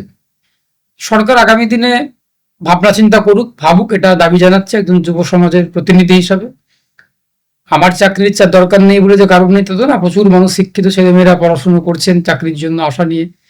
সে জায়গা থেকে দাঁড়িয়ে সরকার সে আশা পূরণে ব্যর্থ হচ্ছে, বেকারদের কাজ দিতে ব্যর্থ হচ্ছে, কর্মসংস্থানের ব্যবস্থা করতে পারছে না, যার ফলে বেকারত্ব বাড়ছে। বেকারত্ব বাড়লে একটা আত্মহত্যা বাড়ছে, অপরাধ বাড়ছে, শিক্ষিত ছেলেমেয়েরা অপরাধ জগতের সঙ্গে জড়িয়ে পড়ছে অনেক ক্ষেত্রে আমরা দেখতে পাচ্ছি, যদিও সেটা খুব হাতে গোনা কয়েকটা, কিন্তু ঘটছে। তো তো সরকার ভাবনা চিন্তা করুক, উদ্যোগী ভাবনা কিছু নিক, যেটা দেশের সামগ্রিকভাবে যুব সমাজের কল্যাণ হবে, শিক্ষিত সমাজের। দুদিন আগেই দেখছিলাম যে আমাদের মুখ্যমন্ত্রী শুভেন্দু অধিকারী মহাশয় সিএ নিয়ে ঘোষণা করেছেন। আপনাদের কাছে হয়তো অনেক ফোন টোন আসছে হয়তো। এবার প্রশ্ন হচ্ছে এখানে যে সিএ নিয়ে তো মানুষ অনেক চিন্তিত, কারণ অনেক মানুষের নাম এখনো পর্যন্ত ওঠেনি। তো সেই বিষয়ে আপনার কি মতামত, যে যাদের নাম ওঠেনি তাদের কি করণীয়? প্রথমত মুখ্যমন্ত্রী শ্রী শুভেন্দু অধিকারী যেটা বলেছেন, মাননীয় শুভেন্দু অধিকারী, সিএএ এর সঙ্গে এই আপিল ট্রাইব্যুনালের বা এসআইআর এর কোনো সম্পর্ক নেই। যাদের নাম ইতিমধ্যেই আন্ডার অ্যাডজুডিকেশনে থাকার পরেও বাদ গেছে, তারা অধিকাংশ জনই বা সবাই হয়তো আপিল ট্রাইব্যুনালে আপিল করেছেন, এবং সেই শুনানি ট্রাইব্যুনালে বিচারপতিরা, প্রাক্তন বিচারপতি যারা আছেন হাইকোর্টের, তারা শুনানি করছেন। হয়তো শুনানিটা একটু ধীর গতিতে হচ্ছে বা বিলম্ব হচ্ছে, কিন্তু শুনানি চলছে বা হচ্ছে। এই মুহূর্তে আপিলকারীদের বা পিটিশনার যারা আছেন, যাদের নাম বাদ গেছেন, তাদের করণীয় ওই আপিল ট্রাইব্যুনালের রায়ের অপেক্ষা করা, শেষ পর্যন্ত নাম তালিকাভুক্ত হয় নাকি বাদ যায় তার অপেক্ষা করা। যদি তালিকাভুক্ত হয় তাহলে তো সফলতা আসলো, কোনো কিছু প্রশ্নই ওঠে না কিছু করার। যদি বাদ যায়, তখন ওই আপিল ট্রাইব্যুনালের রায়কে চ্যালেঞ্জ করে হাইকোর্টে তখন আবার আপিল করবেন। এটা হলো আইনের পদ্ধতি। কারণ ট্রাইব্যুনালের বিচারপতিরা যদি কারোর নাম বাদও দেয়, সেখানে নাম বাদ দেওয়ার কারণ উল্লেখ করবে লিখিতভাবে, কারণ দর্শাবে। সেই কারণটাকে চ্যালেঞ্জ করেই পরবর্তীকালে হাইকোর্টে আসতে পারবেন, হাইকোর্টে মামলা করতে পারবেন। এবার যদি কারোর প্রয়োজন থাকে যে আমার খুব অতি প্রয়োজন যে শুনানিটা করে আমার নামটা এ করা হোক, তিনি চাইলে হাইকোর্টে মামলা করতে পারেন, যে তার আর্জেন্সি দেখিয়ে যে আমার দ্রুত শুনানির প্রয়োজন, এই শুনানিটা এই জন্য প্রয়োজন, তার আর্জেন্সিটা আমরা উকিলবাবুরা তৈরি করছি বা আমাদের যে মামলা আমরা করছি, সেক্ষেত্রে আর্জেন্সি সে বললে সেই আর্জেন্সির মতো করে আমরা মামলা করে কোর্টের কাছ থেকে অর্ডার আনছি, বা যদি কোর্ট মনে করে অর্ডার দিচ্ছে, সেক্ষেত্রে তার দ্রুত শুনানি হয়ে সম্পূর্ণ হচ্ছে। মনে করুন যে হয়তো কোর্টের কাছে আপনি মানে আবেদন করলেন, তারপরও বাড়িতে পুলিশ যাচ্ছে, সেক্ষেত্রে কি করণীয়? কারণ সেক্ষেত্রে- টেনশন তো একটা কাজ হবেই মানুষের মধ্যে, যে আমি কোর্টের কাছে আপিল করেছি, সেই কোনো কাগজ দেখিয়ে কি কোনো সুরাহা পাওয়া যাবে? না, প্রথমত আপিল ট্রাইব্যুনালে যারা আপিল করেছেন তাদের বাড়িতে পুলিশ যাওয়াটা অযৌক্তিক এবং অনৈতিক আচ্ছা এবং বেআইনি। আচ্ছা। তার কারণ যারা আপিল করেছেন তারা প্রত্যেকেই বিচারাধীন। বিচারাধীন থাকাকালীন তারা এখনো পর্যন্ত বেনাগরিক হয়ে যায়নি, তারা এখনো পর্যন্ত চিহ্নিত বিদেশি হয়ে যায়নি। সুতরাং তাদের বাড়িতে পুলিশ যাওয়া, ধরপাকড় করা, এটা কখনোই করা যায় না, এটা উচিত না। যারা চিহ্নিত বেআইনি অনুপ্রবেশকারী তাদেরকে অবশ্যই পুলিশ জিজ্ঞাসাবাদ করবেন, আটক করবেন, গ্রেপ্তার করবেন, পুষব্যাক করার ভাবনা চিন্তা করবেন। কিন্তু যারা আবেদন করেছেন বিচারাধীন যে সমস্ত নাগরিক, প্রায় 27 লাখ 30 লাখের মতো, তাদের বাড়িতে পুলিশ যাওয়াটা অযৌক্তিক, অনৈতিক এবং বেআইনি। যদি তারপরেও পুলিশ কোনো রকম কোথাও গিয়ে হেনস্থা করেন, অনেক জায়গা থেকেই শুনছি, প্রত্যেককে অনুমতি মানে প্রত্যেককে পরামর্শ দিচ্ছি, তারা চাইলে মামলা করতে পারেন পুলিশি হেনস্থার হাত থেকে বাঁচার জন্য। পাশাপাশি তারা তাদের হায়ার অথরিটিকে, পুলিশের এসপি কে, ডিজি কে, আইজি কে, এসডিপিও কে লিখিতভাবে জানাক। এক্ষেত্রে যদি মানুষকে আপনার সাথে সরাসরি যোগাযোগ করতে পারে? হ্যাঁ, অনেকেই যোগাযোগ করছেন আমার সঙ্গেই, প্রতিদিন কম করে 15 থেকে 20 জন মানুষ এই সমস্ত বিষয় নিয়ে যোগাযোগ করছেন। এরকম হাইকোর্টে মামলা করতে গেলে একটা তো টাকার ব্যাপার থাকে, আমরা চাইলেও তো আর একদমই বিনামূল্যে করতে পারি না, আমাদেরকে তো ন্যূনতম পারিশ্রমিক নিতেই হয়। এবার মানুষগুলো অসহায়তার মধ্যে পড়ে গিয়ে, বিভ্রান্ত বিচলতার মধ্যে পড়ে গিয়ে আমাদের সঙ্গে যোগাযোগ করছেন। এবার সেই জায়গাতে দাঁড়িয়ে আমি যদি সেখানে একজন অ্যাডভোকেট হিসেবে বলি হ্যাঁ চলে আসুন মামলা করে দেবো, মামলা হয়তো হবে, আমার হয়তো টাকা হবে, আমার হয়তো পকেটটা ভরবে, উকিল হিসেবে আমি হয়তো পারিশ্রমিকটা পাবো, কিন্তু আসলে আমাকে তো ভাবতে হচ্ছে যে মানুষটা কতটা বহন করতে পারবে। একদমই তাই। সেই জন্য মানুষের অর্থনৈতিক ব্যবস্থাটাও আমাকে ভাবতে হচ্ছে। এবার আমার সঙ্গে সব উকিলবাবুরা একমত নাও হতে পারেন, কোনো উকিলবাবু তার মতো করে মামলা করে দিতে পারেন, আবার কেউ আমার মতো ভাবনায় ভাবতে পারেন। সবাই যে একমত হবে, সবাই যে ভাববেন তা তো নয়। কিন্তু আমি অ্যাডভোকেট শেখ বাবুলাল ব্যক্তিগতভাবে মনে করি যে সমস্ত মানুষ যোগাযোগ করছেন প্রত্যেককেই যে মামলা করতে বলছে এমনটা না। আমার যতটুকু মনে হচ্ছে যে মামলা করে যেটা সুরাহা পাবো বা আর্জেন্সি আছে, মামলা করা যেতে পারে। পাশাপাশি আমিও প্রস্তাব দিচ্ছি যে কিছুদিন অপেক্ষা করে যান, যদি কোনো রকম কিছু অর্ডার চলে আসে বা হিয়ারিং হয়ে যায়, তাহলে টাকাটা আপনার বেঁচে গেল, হয়তো টাকা খরচ করে লাভ নেই। যদি আপাতত কিছুদিন অপেক্ষা করুন, যদি না পান তখন আসবেন, সাধ্যমতো ফিজ নিয়ে করার চেষ্টা করব। এটা অনেকজনকেই বলছি, তারপরেও তো অনেকে অস্থির হয়ে যাচ্ছে, টাকা পয়সা যেমন হোক জোগাড় করে মামলা করছেন। এবার যতটুকু না নিলেই নয় পারিশ্রমিক ফিজ, ততটুকু নিয়ে মামলা করতে হচ্ছে। এবার কোর্টে বিচার পাইয়ে দিচ্ছে। আপনার সাথে যদি কেউ যোগাযোগ করতে চায়, তাহলে সে কিভাবে যোগাযোগ করবে? আমার সঙ্গে যোগাযোগ করতে চাইলে সরাসরি আমার যে ফেসবুক আছে, আমি যে অ্যাকাউন্ট, সেখানে যোগাযোগ করতে পারেন। অনেকেই মেসেজ করেন, আমার নাম্বারে যোগাযোগ করতে আপনার পারেন। নাম্বারটা যদি বলে দেন আপনাদের। আমার নাম্বারটা এইভাবে ঠিক বলাটা জানি না কতটা উচিত হবে, তার কারণ তবুও মানুষের স্বার্থে আমি বলছি, যদি মানুষ মনে কারণ করে। এই মুহূর্তে মানুষ প্রচন্ড টেনশনের মধ্যে আছে। হ্যাঁ, আছে, কিছু টেনশনের মানুষ- মধ্যে আছেন, হ্যাঁ। কিন্তু তবুও নাম্বারটা বলাটা অ্যাকচুয়ালি এটা জানি না কতটা ঠিক হবে। তবু যদি আপনারা দাবি জানাচ্ছেন এবং আমি বলছি, আপনারা চাইলে যোগাযোগ করতে পারেন, সাধ্যমতো চেষ্টা করব আইনজীবী হিসেবে পাশে থাকার। আমার নাম্বার হচ্ছে 9733770713। এই নাম্বারে যদি ফোন করা হয় রাত্রি 7টার পর, সন্ধ্যা 7টার পর, তো 7টা থেকে 10টার মধ্যে, তারা মানুষকে আপনি সঠিক আমি গাইডেন্স। নিশ্চয়ই ফোন রিসিভ করার চেষ্টা করব। যদি রিসিভ করতে না পারি, আমি হোক বা আমার কেউ না কেউ কল ব্যাক করবেন অ্যাসিস্ট করার জন্য। যার সমস্যা তারা ফোন করেন, অনেকেই ফোন করেন কারণ না কারোর কাছ থেকে নাম্বার নিয়ে, অনেকে SMS করেন। এবং আমাকে যদি ফোনে না পাওয়া যায়, আমার একটাই হোয়াটসঅ্যাপ নাম্বার, একটাই কলিং নাম্বার, ওখানে SMS করতেও পারেন। আমি আবারও বলছি, আমার সাধ্যমতো আইনজীবী হিসাবে পাশে থাকার চেষ্টা করব। আপনি তো ছাত্র রাজনীতি থেকে উঠে এসেছেন, বর্তমান সময়ে ছাত্র রাজনীতি করাটা কতটা জরুরি এই মুহূর্তে দাঁড়িয়ে? অবশ্যই জরুরি। আচ্ছা। ছাত্রদের ছাত্র রাজনীতি করা এই জন্যই জরুরি, ছাত্র রাজনীতি মানে কিন্তু মিটিং মিছিল রাস্তায় নেমে করা না। রাস্তায় ছাত্ররা নামবে তাদের ছাত্রদের দাবিতে। আমরা বামপন্থী ছাত্র সংগঠন এসএফআই, আমাদের রাজনৈতিক যে অবস্থান ছাত্র রাজনীতি, আমরা কিন্তু কোথাও সরাসরি রাজনীতি করি না। আমরা ছাত্রদের স্বার্থে, ক্যাম্পাসের স্বার্থে, ক্যাম্পাসকে সুরক্ষিত রাখার জন্য, ক্যাম্পাসে শিক্ষার পরিবেশকে বজায় রাখার জন্য, সেই জন্য রাজনীতি করা। ছাত্র রাজনীতি মানে কিন্তু বিধানসভাতে যাওয়ার জন্য, লোকসভাতে যাওয়ার জন্য, এমএলএ ভোটে দাঁড়ানোর জন্য, এমপি ভোটে দাঁড়ানোর জন্য, এই জন্য ছাত্র রাজনীতি না।